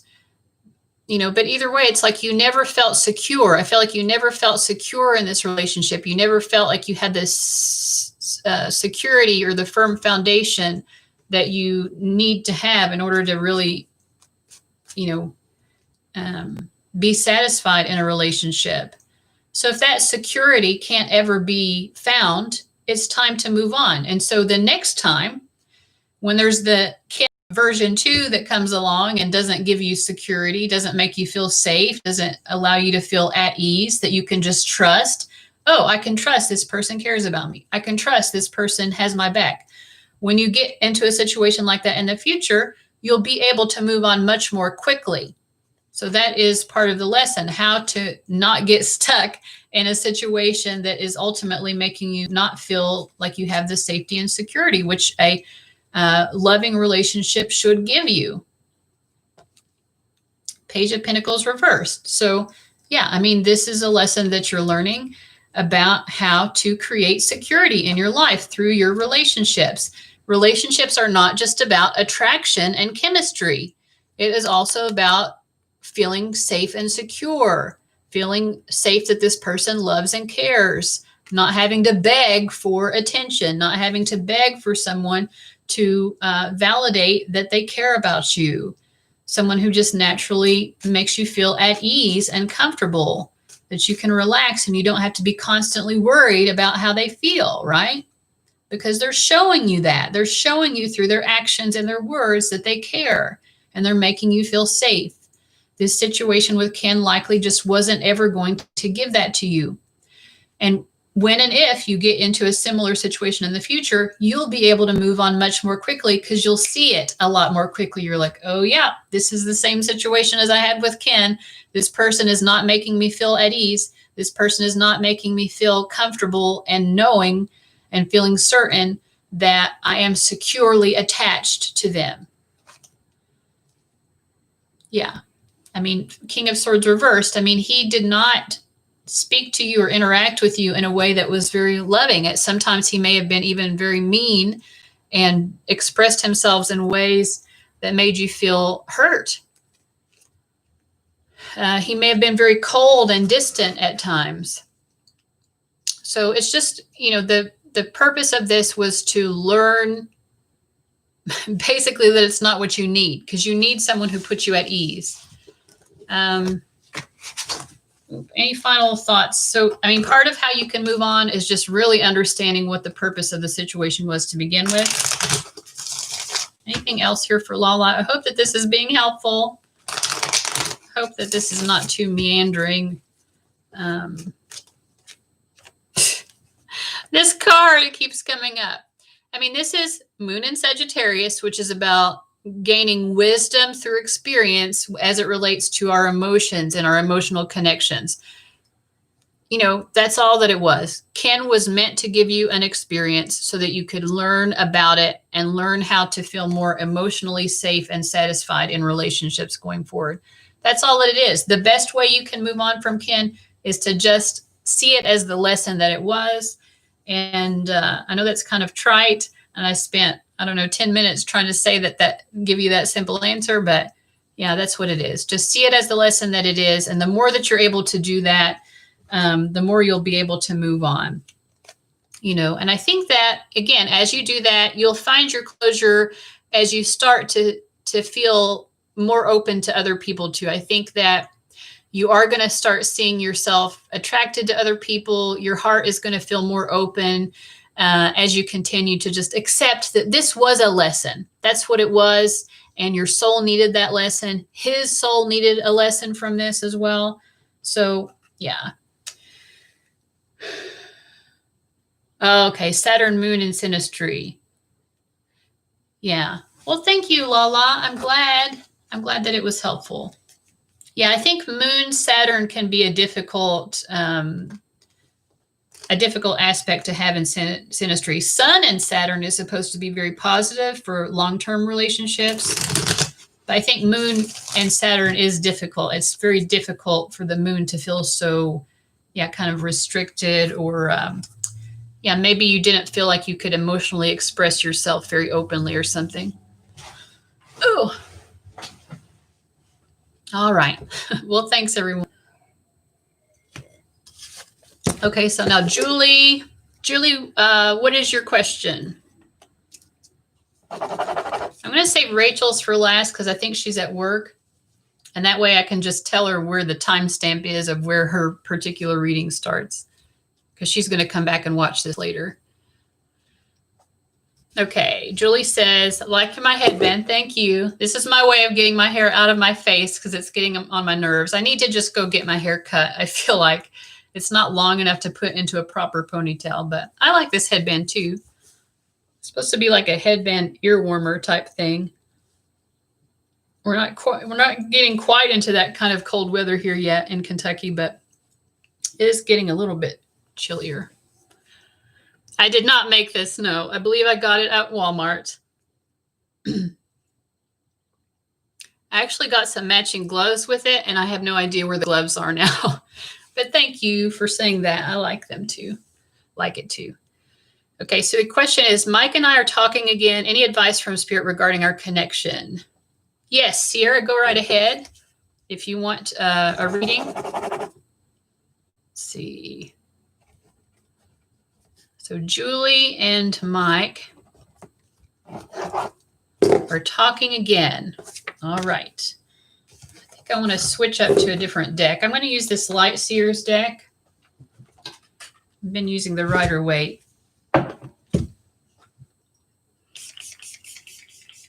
I think tomorrow or the next day is a new moon in Libra. I think it's at like 24 Libra.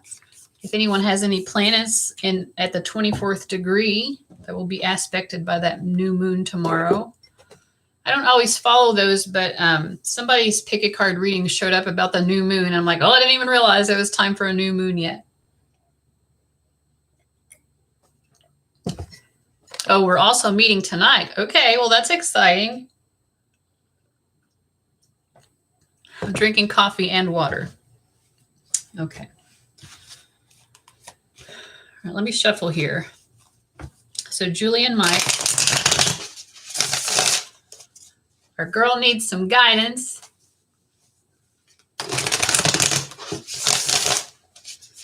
Girl needs some guidance here. Julie and Mike. Well, I get, as I split the deck, I get the Queen of Wands representing you and the Page of Cups representing him. So I feel like he's definitely, you're excited about it, I think, and it's making you feel like attractive. The fact that you're all seeing each other again. And then Page of Cups, he's like, I feel like he's very dreamy, and he's kind of imagining in a very romantic way, loving way, like imagining, kind of showing his feelings to you more. It's very kind of childlike and innocent, his energy. Okay, so what's your advice to her about Mike? Oh, we get the Six of Cups. So this is a reunion card, right? So it's very sweet. Yeah. I mean, so the first advice, of course, is that, or the guidance is just to know that this is very positive. I see 1111 for a moment up on my screen with the number of likes and the number of viewers. Then it just went down to 8 and now to 7. People are dropping off. But I had an 1111. So yes, this is very sweet. This is very positive. This is a very positive coming back together.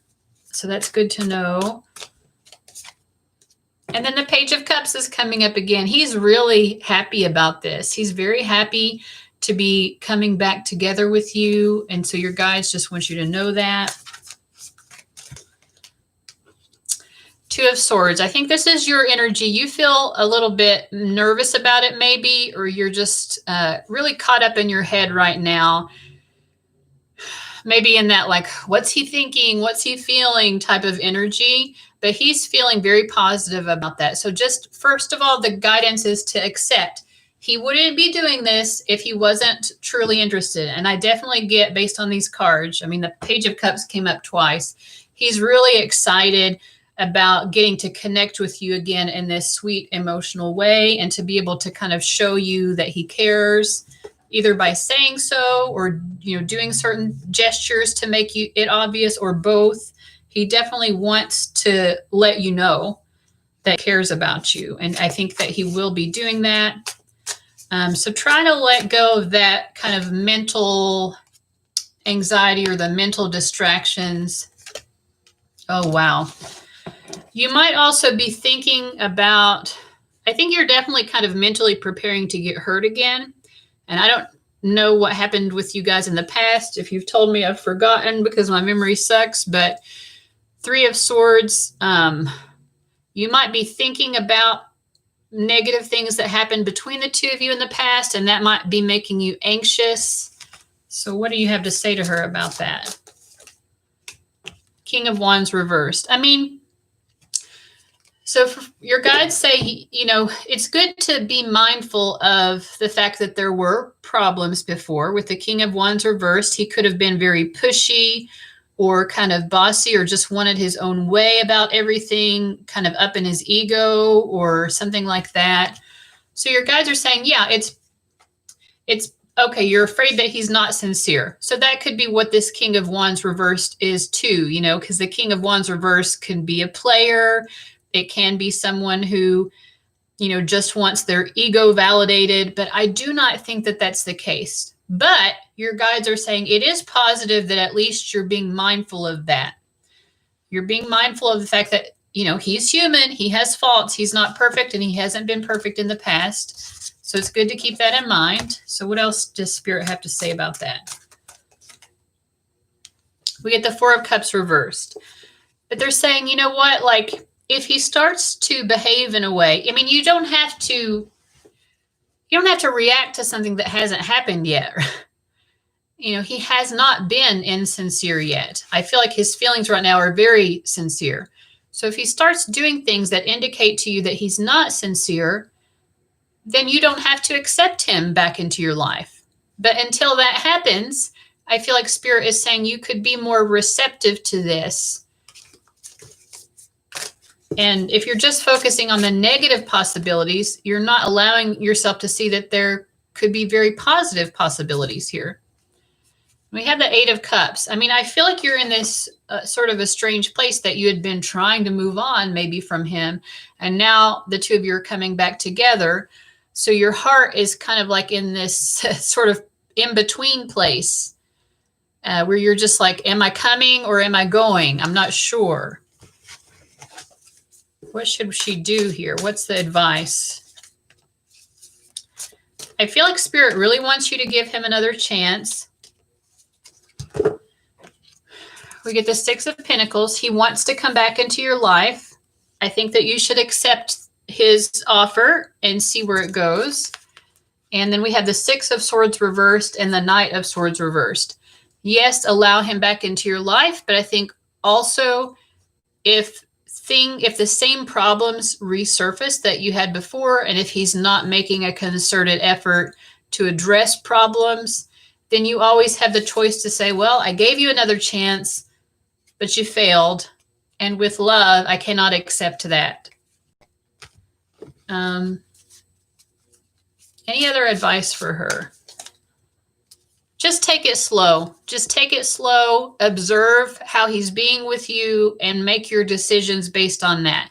Give him a chance. He really does care about you, but caring about someone doesn't mean that a person is necessarily good at showing it or behaving correctly, right? So just take it slow. We get the Two of Cups reversed. There is love here on both sides. The love that you have for him, he returns that love, but it hasn't been completely fulfilled yet with the Two of Cups being reversed.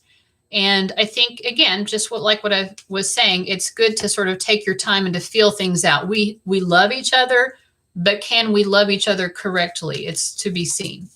What can she expect out of tonight's date? Ace of Pentacles. I think it will be very promising. I think when the two of you spend time together tonight, it's going to make you feel like, okay, I think that there might be a future here. But again, the Pentacles are a slow moving energy. And so that's part of the advice, of course, is to take things slowly.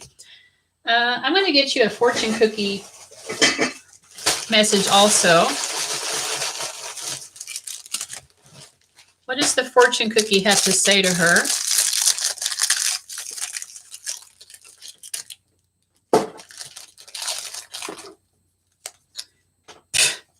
It says, be considerate of your teachers.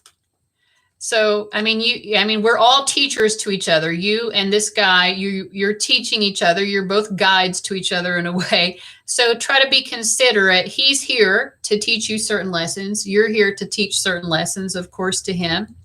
So try to be considerate, patient, I feel like. Give him a chance. He's trying to come back into your life and you're learning something from it. And the learn Chinese phrase on the back is happy birthday. I don't know if it's your birthday soon, but if so, Spirit wants to wish you happy birthday. Or it could just mean that when your birthday comes around, that he will be a happy part of it. It could be confirmation of that.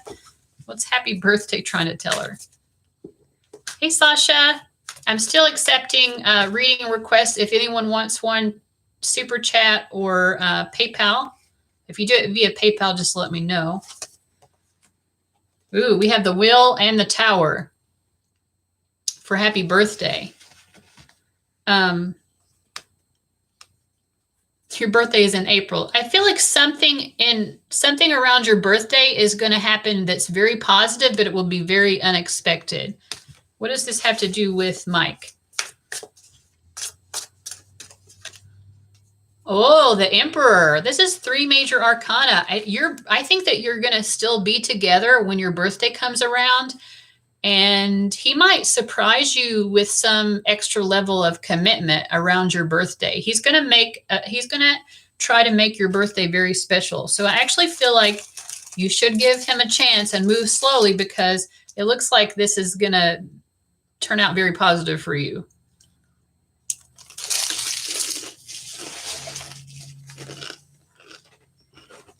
You met around your birthday. Well, I think that he was a birthday present to you, but I still feel like it has something to do because of these cards. I think that something special is going to happen between the two of you around your birthday, your next coming birthday. Yeah, I hope so. Let me know if you remember this reading. Yeah, it feels very positive.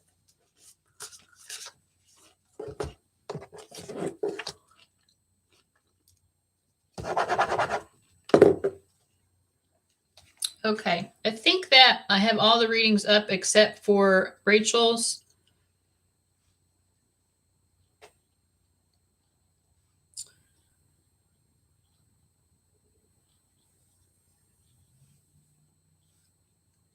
Yeah. So I'm going to do Rachel's now. I can timestamp it for her. We're starting at 1:41.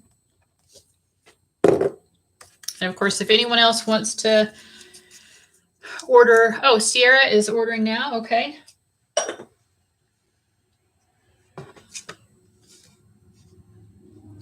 me go back to Rachel's questions here. Okay, what is Gary holding back from saying? So I'm doing Rachel's reading now. She's at work, so she's going to come back to watch this later. And then, Sierra, I'll get your question next.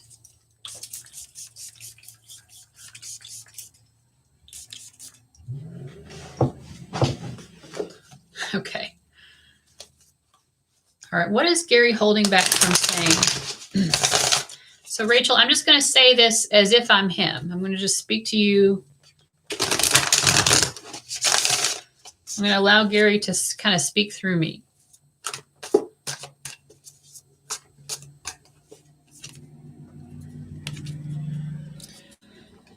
I feel committed to you. I feel safe and secure in this partnership with you. I know that we have further to go. We have further progress to make, but I feel that I want us to continue to work on this relationship and to continue to move forward.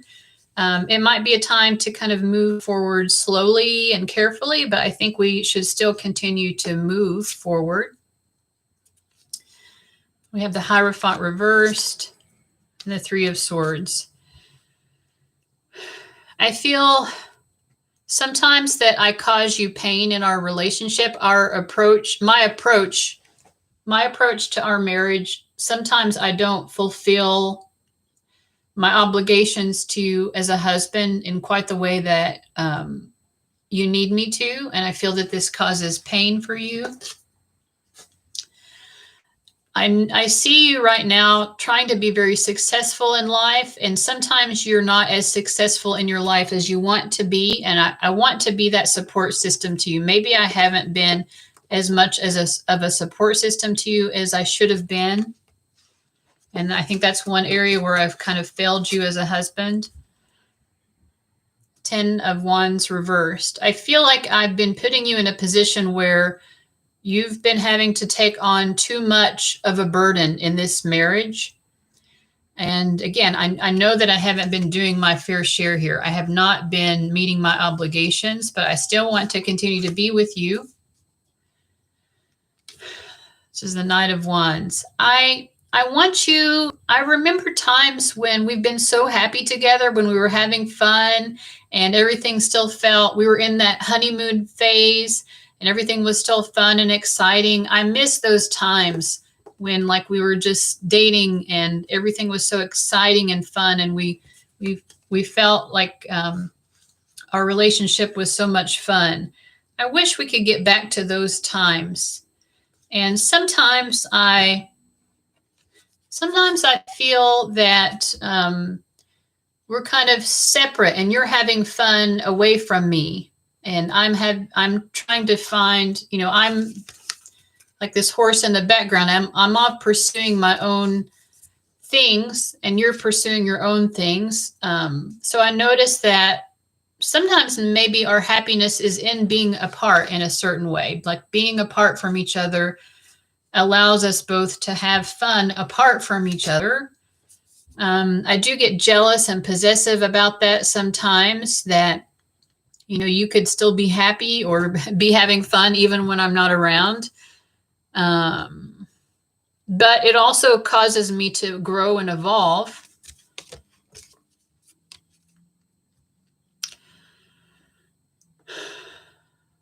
I do try to communicate things to you sometimes and you don't listen. I feel like sometimes you're very strong in our relationship, but sometimes I feel like you don't listen to me or you don't understand me. And that's maybe your way of maintaining power in the relationship, that sometimes it's like you need to be so in charge of the relationship. And I appreciate that in a certain way, but at other times I just feel that you're not listening or understanding me. The Fool card. I want to bring back more of that honeymoon phase back into our relationship. I miss that. I missed that when things seemed fresh and new and we were excited about the future, even though we didn't know what the future would hold. I've been thinking about that a lot. I've been thinking a lot about those times when we were still in that energy of newness and it was all fun and exciting and new. I really love those memories and I think about those a lot.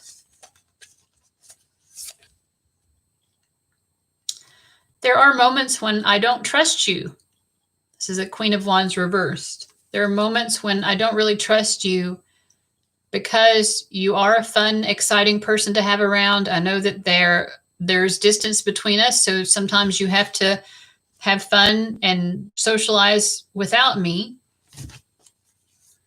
And I recognize your need to do that, and I recognize that this is who you are as a person, but yeah, it does cause me not to trust you sometimes.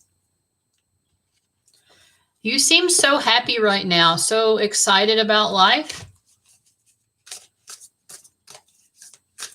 And you're such a fun person. But it's like, I feel like you're blocking me out of that. You're just having fun with other people and you're not allowing me to be a part of those fun experiences. Why are you not understanding me? Why are you holding me at a distance? Why are you putting up these barriers against me? Sometimes I think you just want to understand me in an intuitive way more than actually just listening to me. And sometimes I just need to be heard. You know, I'm trying to give you the best that I can. I'm trying to give you the best life that I can offer you. But sometimes things happen unexpectedly, you know, like we try our best and sometimes things happen that we don't expect.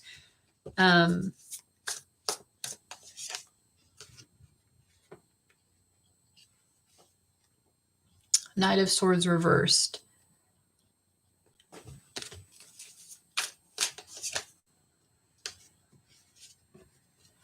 I feel this need as a man to sort of assert my own freedom, or just to assert myself and my dominance over my own life. I want to be in control of my own life. This is one of the things that I feel like you don't understand, is my need to just be a man and to be in control of my life and my decisions. So sometimes it comes across to you that I'm being very rebellious or self-interested, that I'm not putting your needs first. But sometimes I have to put my own needs first. And I think sometimes you don't understand me and it comes to the point that we might have an argument, or I'm afraid that we might have an argument over it. I just need to be in control of my life right now. I feel that you're in control of your life and you accept your need for that, but you're not accepting my need to be in control of my life as well. And this is causing harm in our relationship. This is the Lovers reversed. I feel like, you know, we're not making a lot of progress right now in getting our relationship back on track the way that it should be, but I feel hopeful that we can. What are some final messages?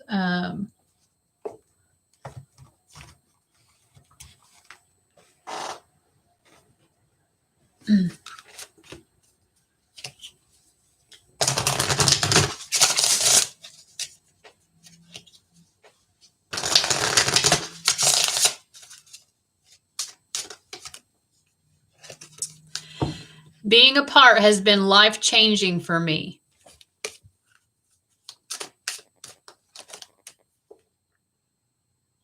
I'm in a much better headspace now. So it could be that this time apart has been where you're more physically distanced from each other. It's like it's allowing him to be in this emperor role, to claim this masculine control over his life. And so he's thinking in a way it's actually been very positive for him, even though he feels that maybe it hasn't been positive for the relationship. I've never forgotten you, even though you think that I have. So you're always on his mind. He is prioritizing you, but he's prioritizing you at the same in the relationship as the same time as he's trying to find a way to also prioritize himself. I need more time to figure things out. I need more time to figure things out.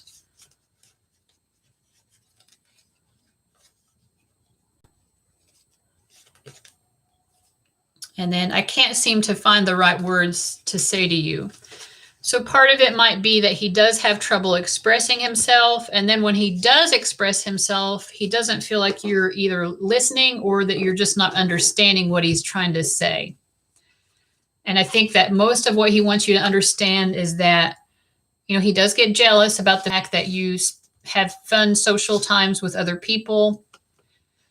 He knows that he's not fulfilling his role to you as a husband in quite the way that he wants to, or that he knows he needs to. But he also wants you to understand he needs his own time and space to kind of have control over his life and have, just this authority over his life. So I think that's what I'm getting for that first question for Rachel. Second question from Rachel, does Gary want to continue being married to me? Yes. I mean, that was answered already at the beginning of the last question. That was the first thing that he said is, I want to continue to work on this. I want, he does feel very committed.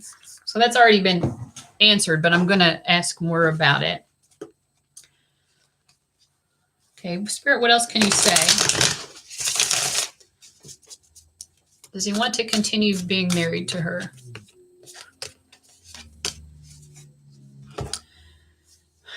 I feel like he definitely wants to continue working on the relationship. We have the Moon reversed, the Eight of Swords reversed, and the Magician. So I think what's most important to him right now is he really wants to have control over his life. And I feel like he really just feels like you don't understand him when he tries to explain that to you, and it makes you feel confused or sad or disappointed or like I'm not enough. He feels like it makes you feel like you're not enough for him, and that's not the thing. It's just he wants to make certain things happen in his life. How does he feel about them being in the marriage? What are his feelings about being married to her at this point?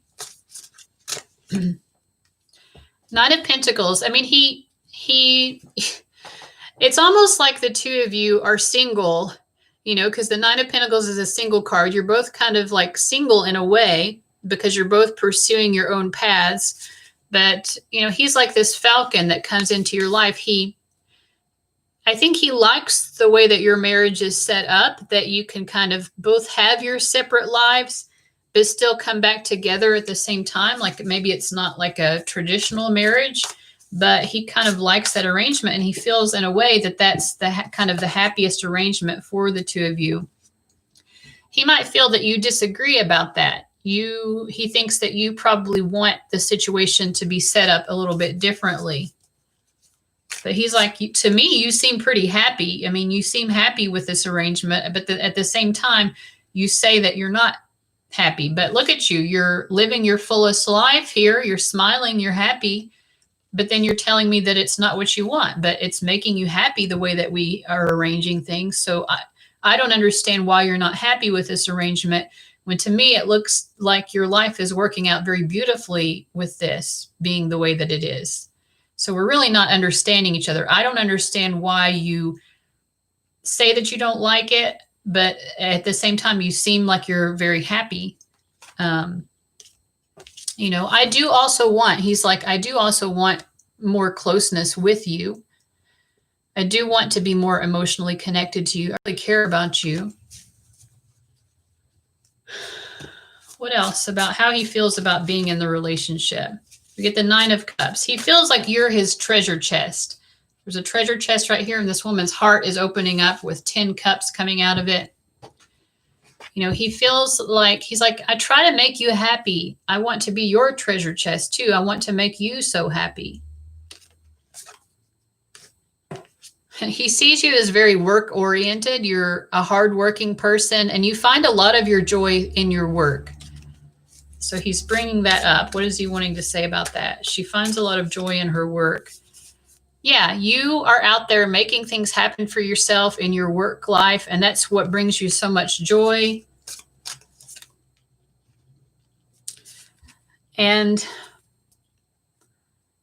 But at the same time, when it comes to understanding each other, I feel like I'm constantly having to try to get you to understand me.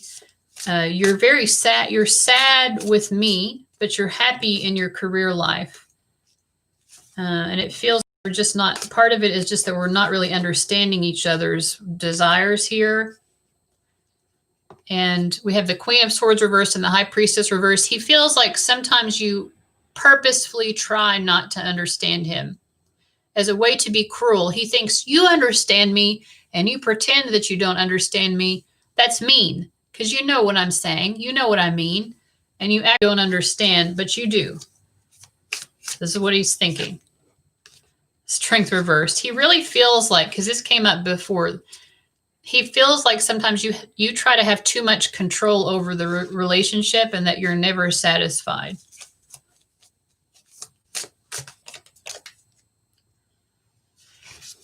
So the most important thing that you need to know about him when it comes to you is that he does want to be married with you. This is the Temperance card reversed. I feel like he's saying that sometimes the cultural differences are difficult. Obviously, the distance makes it more difficult.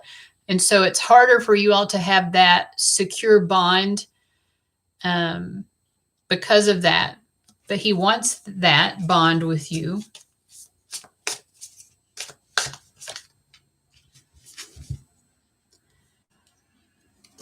King of Pentacles reversed. He wants this safety and security with you. The Devil. He does not want to let you go. You know, let's see. He kind of feels like you would be happy either way. He honestly feels like it's more about you, that you would be happy to be without him. He feels like genuinely you'd be happy either to continue the relationship or to move on. He feels like you would probably be satisfied either way. But he doesn't want this to end.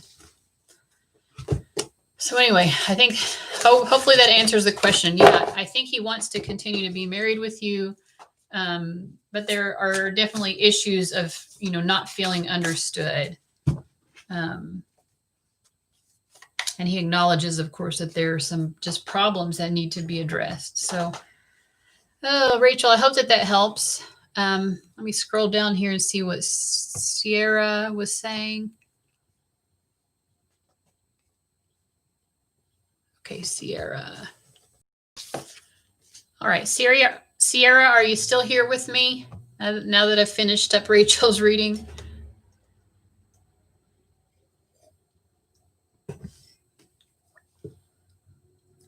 I'm going to start Sierra's reading, but just type something here so that I know that you're listening.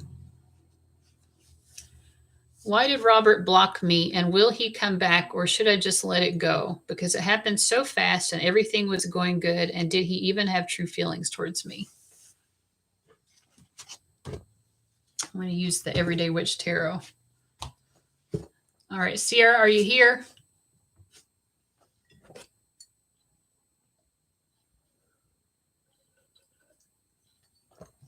Okay. Why did Robert block her? What an asshole move. Why did Robert block her?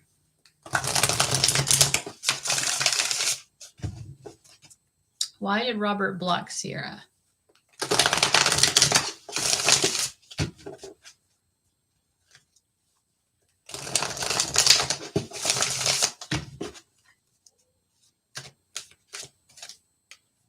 We get the Queen of Pentacles reversed. He blocked you because he felt that either you weren't being serious or you were focused on superficial concerns like money and status in a way that he felt was off-putting. Which one is it? Is it about did he think that she wasn't being committed, or did he think that she was being superficial? We have Nine of Swords reversed. He felt like you were worried about certain things, that you couldn't stop worrying about certain things. You couldn't stop worrying that he wasn't expressing his emotions enough with the Page of Cups reversed. Maybe you were, as the Queen of Pentacles reversed, maybe he felt like you were expecting it to be super serious. And Ten of Wands. Yeah, he feels like you were trying to make things super serious. And, any way he tried to show his feelings for you, he felt like it didn't satisfy you. You could never believe it. Maybe you were always doubting him. You were kind of taking the lead in the relationship or the connection, but he wanted it to be more joyful and less about anxiety and do you really care for me? Do you really mean it when you say you care for me? That type of thing. He just wanted you to be naturally happy without having him to be putting forth this effort to reassure you. Yeah, he wanted you to be at peace and not so anxious about, does he really like you or whatever. So that's what I'm getting. Anything else for just why he blocked her? Temperance reversed. He just felt like something was out of balance in the relationship. He honestly feels like you would probably be better off without him, that he just wasn't capable of making you happy. It's sort of like, he felt like whatever he did, it didn't make you happy.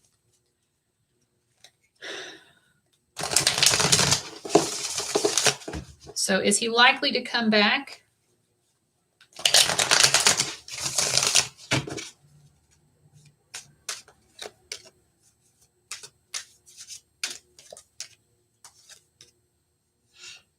No, I mean, I think that you'll probably run into him again. We have the Four of Wands and we have Six of Swords reversed and Two of Pentacles reversed.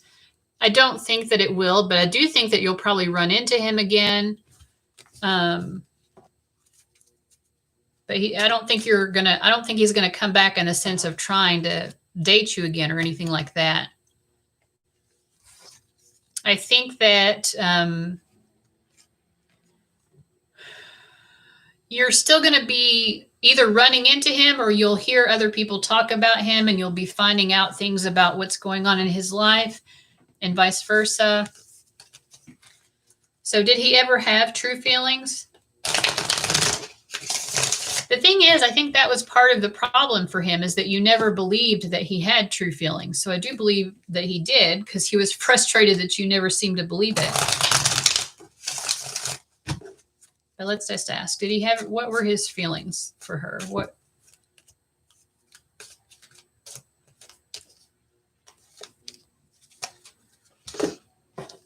So we have Two of Pentacles, the Ace of Swords, and Three of Cups. He really enjoyed spending time with you. And I get the feeling that maybe you all have mutual friends or people that you know in common, or you just spent time in social settings together or something. Anyway, he really enjoyed that. He really enjoyed genuinely having you in his life. Nacho cheese. Thank you. I'll get to you in just a moment. But it's like he knows that you say that it happened very suddenly.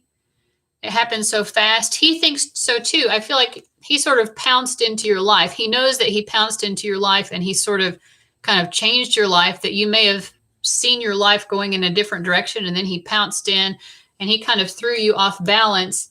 And then you were like, well, I don't even know what's going on. It's what's happening.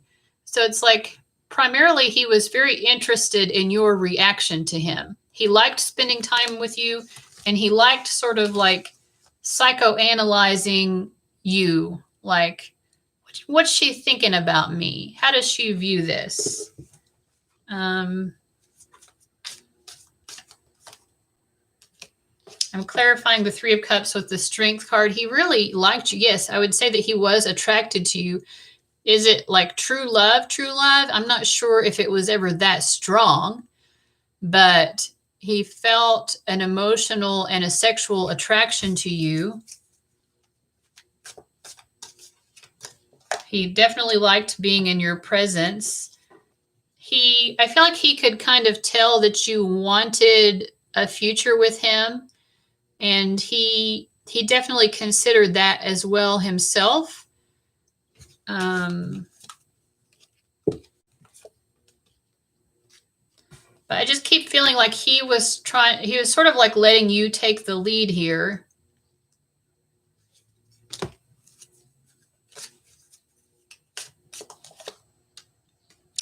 And he just felt like you were so disappointed with him.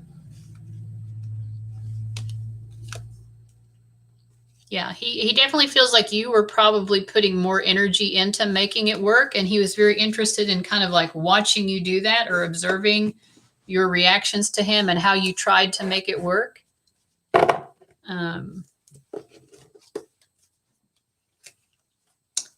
Thank you, Lakshmi. You can always go back and watch it in the playback once the live stream is over. It's like for the first 20 so minutes, I'm talking about that. Let's see. All right. Anything else Sierra needs to know about, what's he feeling now? We'll just ask that. We get the Six of Wands reversed. I feel like he still feels attracted to you, but he just feels like it wouldn't be successful. He doesn't feel like it would be successful.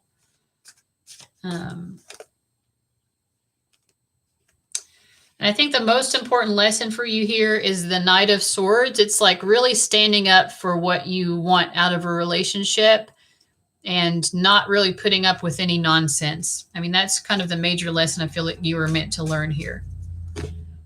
All right.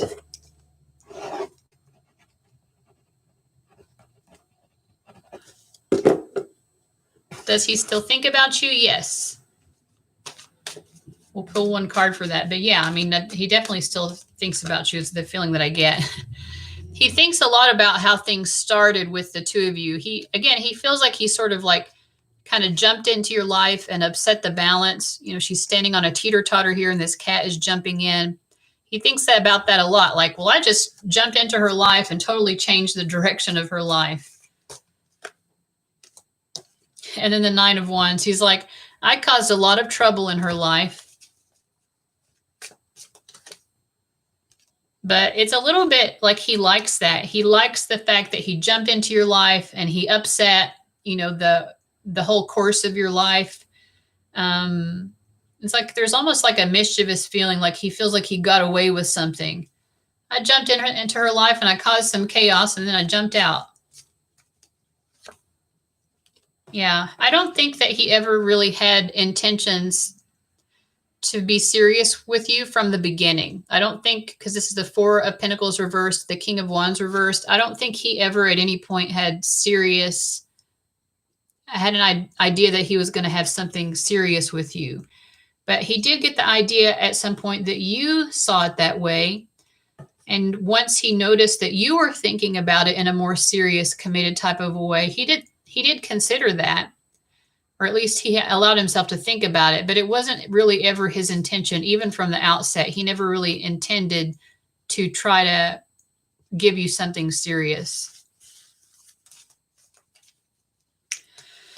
So that's what I'm getting, Sierra. I really hope that that helps. I mean, based on what I'm getting here about this guy, I really feel like you're better off without him.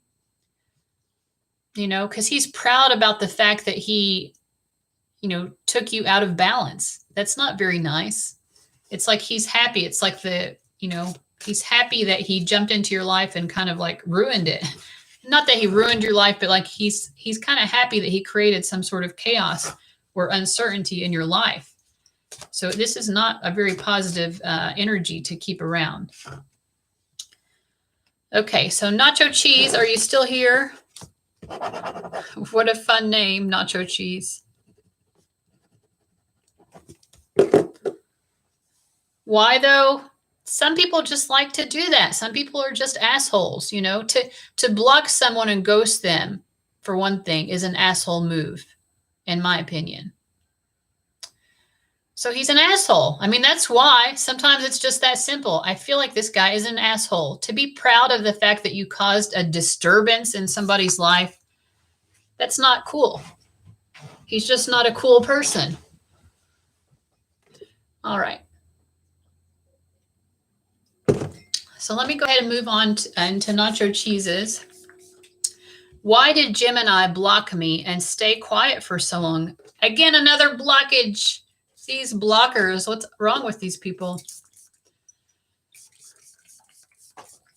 Well, I mean, I've blocked people before, but it's usually like someone's being really wrong against me. So I don't know. You're welcome, Sierra. Okay, let me read this question again. Why did Gemini block me and stay quiet for so long? And how does she feel now? Does she feel like she wants me in her life at all? Any real feelings? Okay.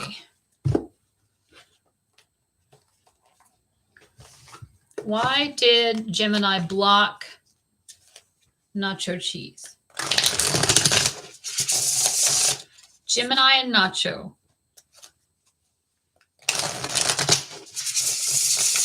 Why did Gemini block Nacho?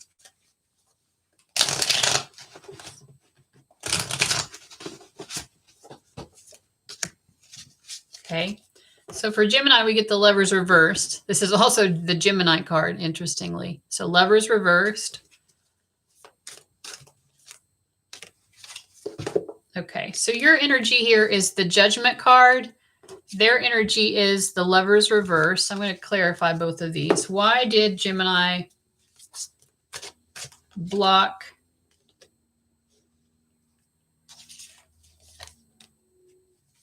Wow. Oh my gosh, these are all major arcana. So for you, have Judgment and the Emperor.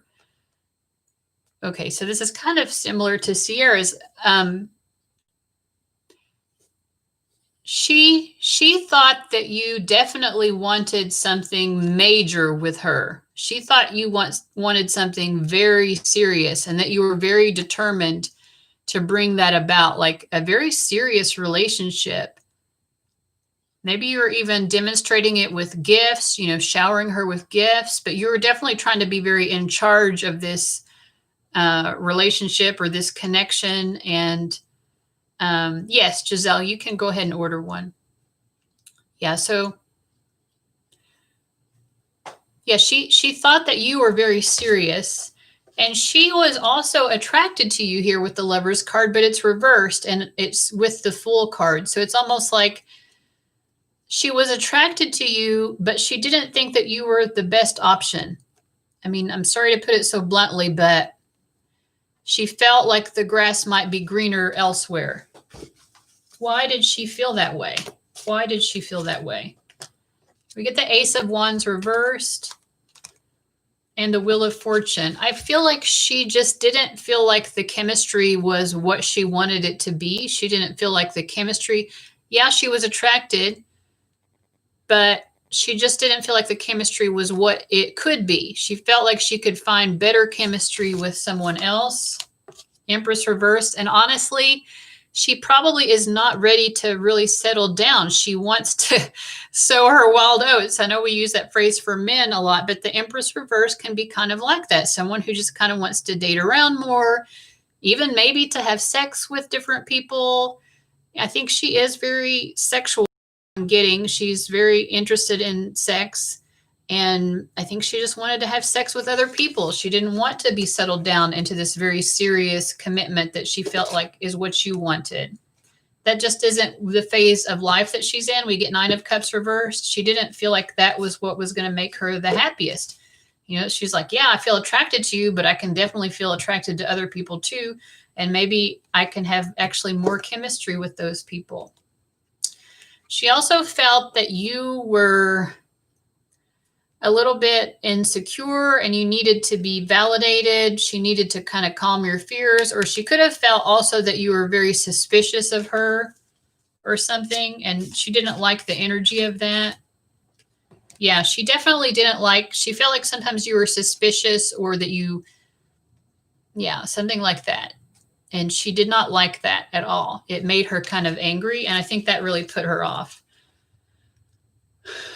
So the other part of your question was, does she feel like she wants me in her life at all? We get the Devil card at the bottom of the deck, so I think so, but it might be in a more sexual way or kind of like a lower vibrational way. Yeah, you can go ahead and type your question. You'll be the next one up.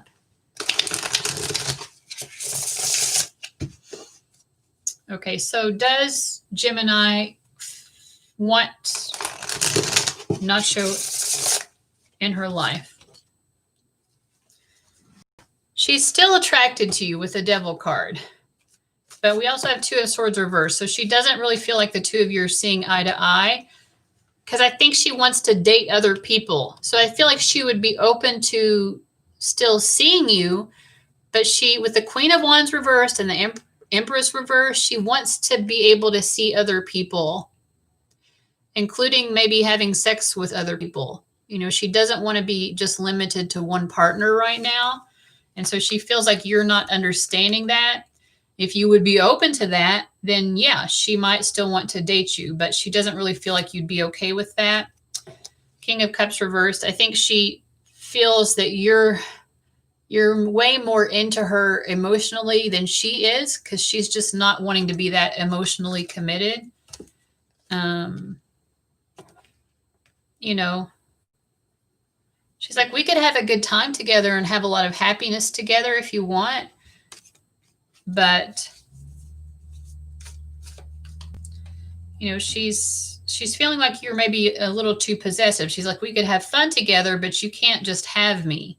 You know, I'm not going to be your world. This is the world reversed. I'm not the world to you. I'm not your end game. You know, she just doesn't see it that way. She's attracted to you, but she doesn't see you being her end game. That's what it is. She feels like she's going to find that with someone else. I know that's hard to hear, but that's what I'm getting. So does she have any real feelings? Page of Cups. Yes, she does. Temperance. Yeah. It's very loving. She has very loving feelings towards you, actually. But she wants to be free. She does really care about you. She's attracted, but she wants her freedom. You know, maybe that's just the phase of life that she's in. Okay, so yeah, I'm glad you found it, Rachel. I put down the timestamp for you, but it seems like I guess you already figured it out. I was going to send you the timestamp of where it started. So thanks, Rachel. All right, Nacho, did that help and make sense to you?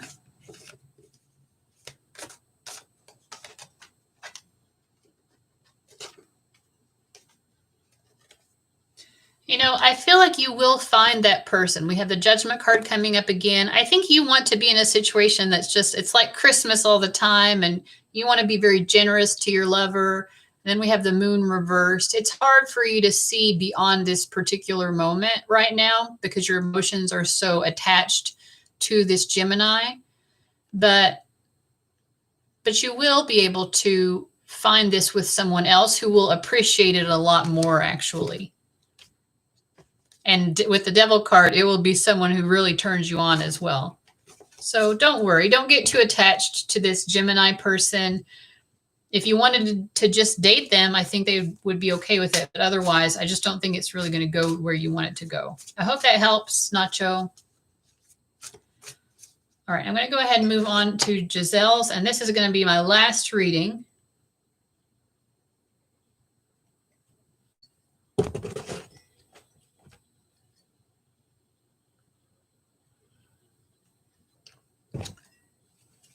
Okay, Giselle is saying, I just got out of a relationship with someone I felt was my soulmate, but it's starting to feel more like twin flame energy. I would like to know if he was serious and how to move forward.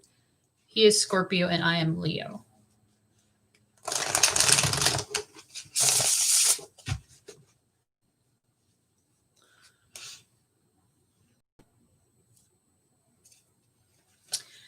All right, so Giselle and this guy.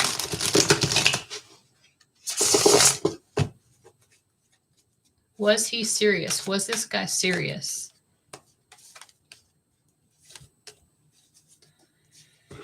I think so. I mean, we have the Hierophant, the Eight of Pentacles, and then there's the Two of Pentacles reverse, which was the first card that came out. Yeah, he was serious about it. I think he felt like if he put enough work and effort into it, he thought that it would become very serious. I mean, the Hierophant is often a marriage card. The Eight of Pentacles shows someone who's willing to work on a relationship. Let me clarify this Two of Pentacles. Queen of Pentacles. He may have felt like he didn't have enough to offer you financially and that he needed to work on his finances or something like that. That needed to be more of a focus. You're welcome, Nacho. I feel like that he may have had some concerns about money that were interfering even in his libido. It's like he may have had these concerns about finances not being good enough and just feeling like he needed to put more of his energy towards that. For one thing, he felt like he needed to do that for the strength of this relationship with you, but also because he was just in general worried about money and he wanted to make sure that he had enough money. So how is he feeling now? How serious is this guy feeling now? What are his thoughts now?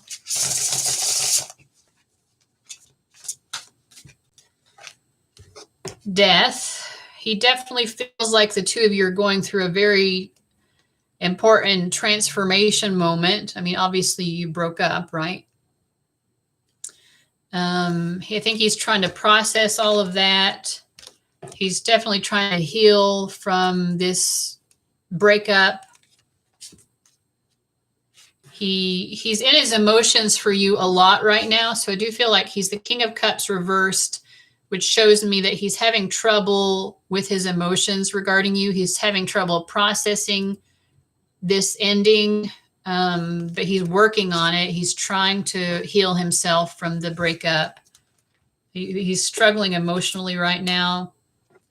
He is trying to distract himself, I think, by spending time with other people. That could be friends and family. It could be dating, but he's trying to focus on his connections to other people to kind of get his mind off of you. He feels like you're probably doing okay. You know, he doesn't think that you're having these same struggles. He feels like you're kind of coping with the breakup a lot better than him. Is he open to working it out? Is he open to coming back together? Okay, we have King of Swords reversed, the Devil, and the Five of Pentacles. Yeah, he's still very into you. He would be willing to continue to put in the effort to make it work, but he's also kind of upset right now. The King of Swords reversed, and then he was the King of Cups reversed as well. This is someone who's kind of bitter. He's very bitter. He's a little bit angry right now that this didn't work out the way that he wanted it to either. So yeah, he wanted it to work out. He still would be willing to try to work it out. But I think right now you were asking about advice for you. I think that the advice is probably to give it a little bit more time for him to kind of heal, because he's not in a very happy place about this right now. He's feeling very bitter, very resentful. Yes, he would want to work on it again, to try again, but he's just kind of upset about the whole situation. He needs time to kind of simmer down. And then the Death card. Yeah, this is really difficult for him. This breakup has been really difficult. And I think that he needs time to kind of process his emotions more before it would be appropriate to try, you know, to move ahead with him again. So any other advice about how to move forward with him if she wanted to? We get the Emperor Reversed and the Knight of Cups. So first of all, recognize he does genuinely have romantic feelings for you. I think sometimes he has control issues as well. And that's a problem that you're going to have to confront if the two of you are going to work it out again. Yeah, Emperor Reversed and the Sun Reversed. This is someone, and I think you said one of you is a Leo and one of you is a Scorpio. He's Scorpio and you're a Leo. I mean, you're a Leo, so you probably really like to kind of be the ruler of a relationship anyway. And he kind of wants that control too. There's a little bit of a power struggle here. That's the advice. I mean, I kind of feel like the two of you will try again. There's definitely the desire on his end. There's the desire on your end. I would say give it a little bit of time before you try. And then when you do, it's going to be really important to figure out these control issues of who's in charge of the relationship, and to find a way where both of you feel really empowered. And that, because I don't think either of you really likes someone else to kind of boss them around or be very controlling. Neither of you like that, but you both like to be in control.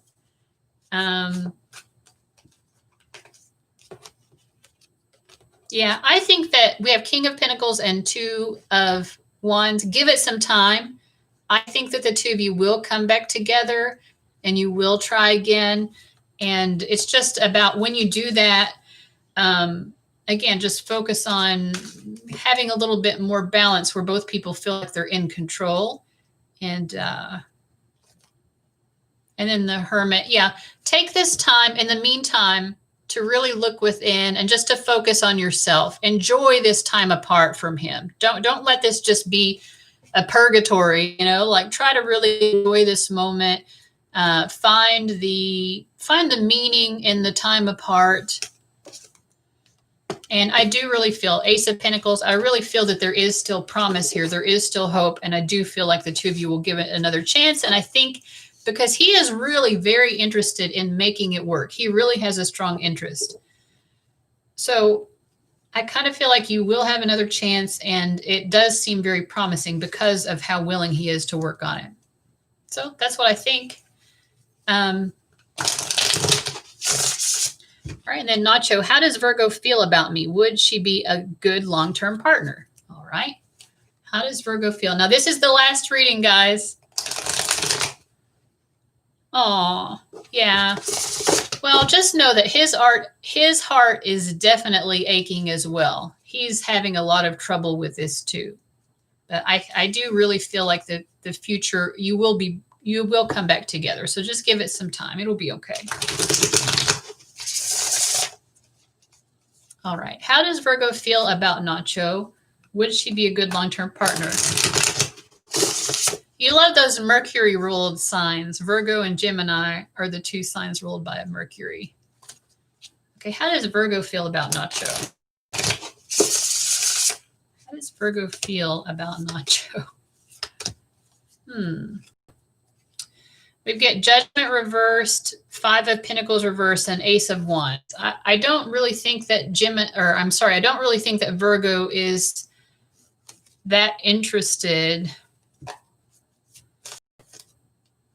Yeah.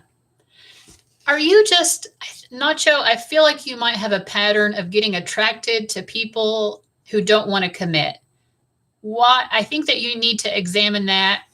Why are you attracting non-committal people? Because we get the Fool card coming up again, which again is someone who wants to kind of keep their options open. And honestly, I don't really think that Virgo is that into you to begin with. And there's someone who, yeah, they just want to keep their options open. If you are continuing to attract people who are non-committal, maybe that means that you're not ready to commit yourself, because we attract what we want. You may not be quite as ready for commitment as you think you are. So I think that's part of the hard truth of what Spirit wants you to understand. You know, I personally, and I'm not saying this with any judgment, because I attract those types of situations too, or I tend to attract people who are unavailable. And yeah, it's like, why do I do that, right? Because maybe I don't want to be in a relationship. Maybe there's part of me that is just wanting to be single. Maybe there's a part of you that's just not ready for a commitment, even though you think that you do want that. The second part of your question is, would the Virgo be a good long-term partner? This Virgo that Nacho has in mind, would they be a good long-term partner for Nacho? No. We get 7 of Cups reversed, Empress upright, and then 4 of Swords reversed. This is definitely a very attractive person. This Virgo gets plenty of attention. And I feel like they, again, kind of like that Gemini, they want to have their options open right now. And probably it would be, yeah, this would not be a good partner for you, because this is not someone who's wanting to settle down. And I think that it would make you very nervous that there are always people attracted to them, and that they might be open to that. Or I'm not saying that they would be a cheater, but they might be flirty with other people. And I think that that would cause you anxiety. It would be hard for you to feel at peace. Yes, as long as there aren't any technical difficulties. Now, 2 weeks ago when I did this, it wouldn't let me end the stream. It looks like it's still working now. And so then I had to delete the video, but it should be okay. That's the only time that's ever happened to me. So it should be available for playback. When I'm hovering over it, it does give me the option to click the end stream button. And as long as it lets me do that, then it will load back up for playback. But 2 weeks ago when I live streamed, it would not. And then it was just going to continue to stream into infinity if I didn't just delete the video. So that's what I had to do last time, which is unfortunate, because the topic that I was talking about, the golden ratio, that was a very good topic at the beginning. I know, right? Sometimes you just have to laugh when you want to cry. Oh, thanks, Giselle. Well, I'm glad you feel that way. All right. Well, Nacho, I really hope that helps. Let me ask for Nacho. What's your advice for Nacho about love in general? What would you say is the best thing for Nacho to do? We get the King of Wands reversed. I honestly feel like, I don't know if you're male or female or whatever, but like, it might be a good idea for you not to focus so much on having something committed.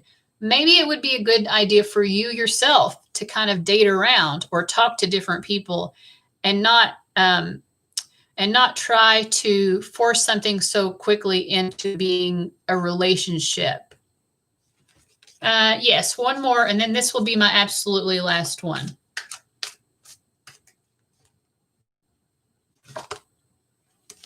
Yeah, 10 of Cups reversed. I feel like, Nacho, you think that you're ready for some level of commitment that you're really not ready for. And so it's really better just to kind of like play the field. Honestly, just kind of play the field for a while. Because I think that's how you're going to find the right lady for you. You're going to find your Empress through playing the field and not getting so stuck. It'll help you to find someone who's really compatible for you, you know? And that is so important. It doesn't matter how attracted two people are for each other. Compatibility is really important. It's just as important as attraction. All right, go ahead, Mizuki. Type your question. And this will be my very last one.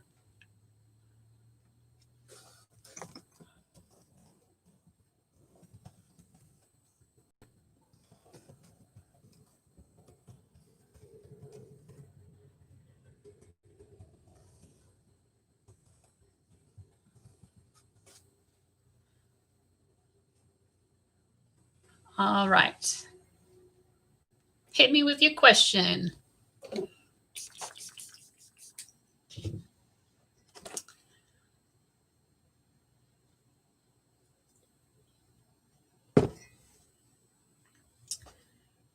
Okay, so that's an easy yes or no question. All right. The person who is interested, is it Sid J?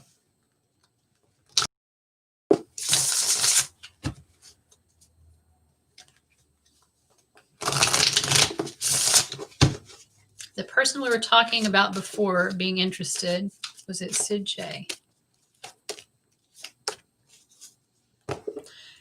I'm getting a no for that. I get 8 of Swords reversed, the Empress reversed, and 3 of Swords.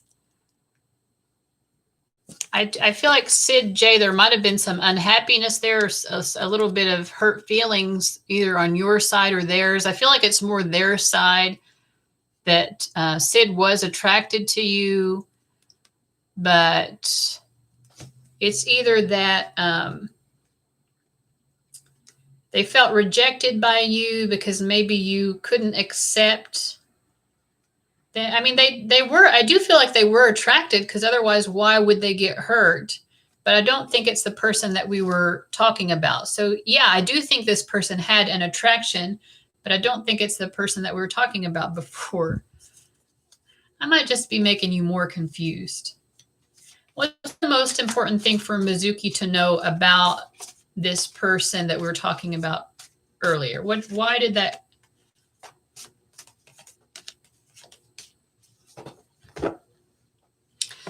I feel like you come across to people. We have the 9 of Pentacles, the Chariot reversed, and the 7 of Wands. And I do think that Sid was attracted to you. I just don't think it was that same person. I feel like you had multiple people attracted to you. This is the thing, Mizuki. I think that you don't recognize how often people are attracted to you. So that's the first thing that I feel like Spirit is trying to say. And then a lot of times, you may not think people are attracted because they're not pursuing you. They're not asking you out, maybe. But it's because you come through as the 9 of Pentacles. Like, people just assume that you're not interested. People just assume that you would rather have nothing to do with them. Not because of them per se, but because you're just more focused on fulfilling your own destiny. You're focused on yourself and being true to yourself and fulfilling your goals. Yeah, people just don't really think that you're necessarily open to a relationship. And so with the Chariot reverse, they just don't pursue you because 7 of Wands reverse, they feel like you'll reject them.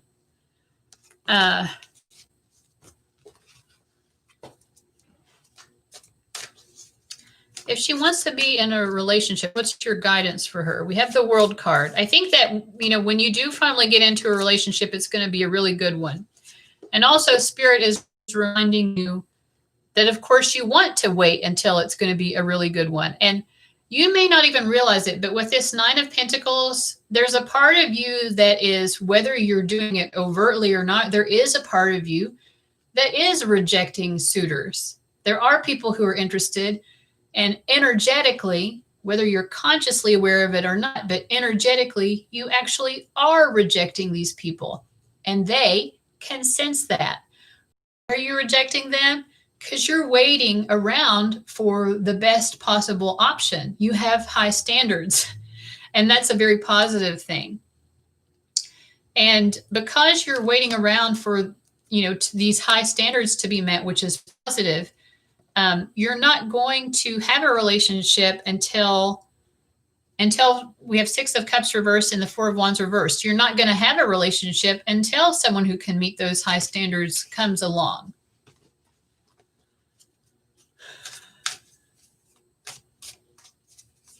It feels to you like people are not pursuing you.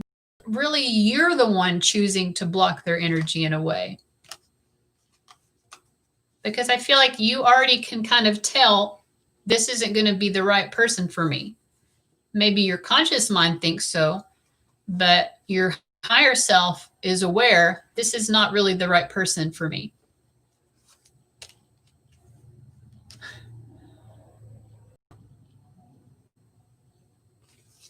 So, and then Seven of Cups. So I think, Mizuki, to continue to keep your options open,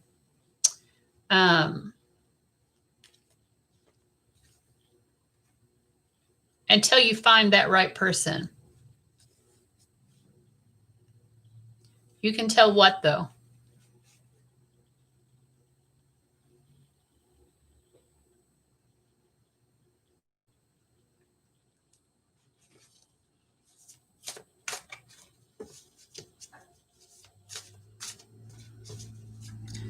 So, I mean, I think in relation to your question, Mizuki, you had multiple people attracted to you. I don't think it was just one person.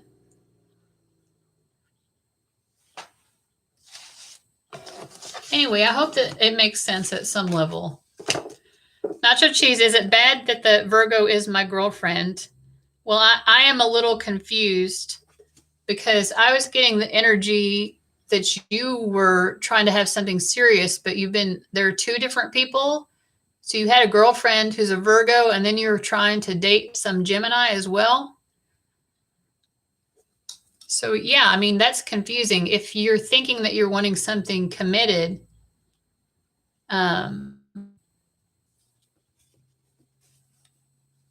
also, I feel like the way you worded your question, you were purposefully trying to be deceitful towards me, Nacho, and that's not very cool. You said, how does Virgo feel about me? Would she be a good long-term partner? So you made it sound like the two of you are not in a relationship currently. But anyway, is it bad? I mean, the answer was that she's not a good long-term partner. I think she is not super into you. So yeah, I would say if that reading was accurate, that's not, I mean, ideally you would want the person to be as into you as you are into them, I would think. So yeah, it doesn't seem very positive. Well, you're sorry about it, but also it's like, that's not cool to be deceitful like that. You know, I'm not omniscient. I'm psychic, but that doesn't mean that I know everything. And to purposefully deceive someone in the way that you ask your question, that's not cool. But my answer still stands. She's not that super into you. I'm sorry. That's what I get. And so you deserve to get the truth for being deceitful like that. And don't come here again and order a reading for me if you're going to be that way, Nacho. You are not so welcome here. I don't like that. So maybe that's why you're having trouble in your relationships. Maybe you are not being very open and honest in those as well.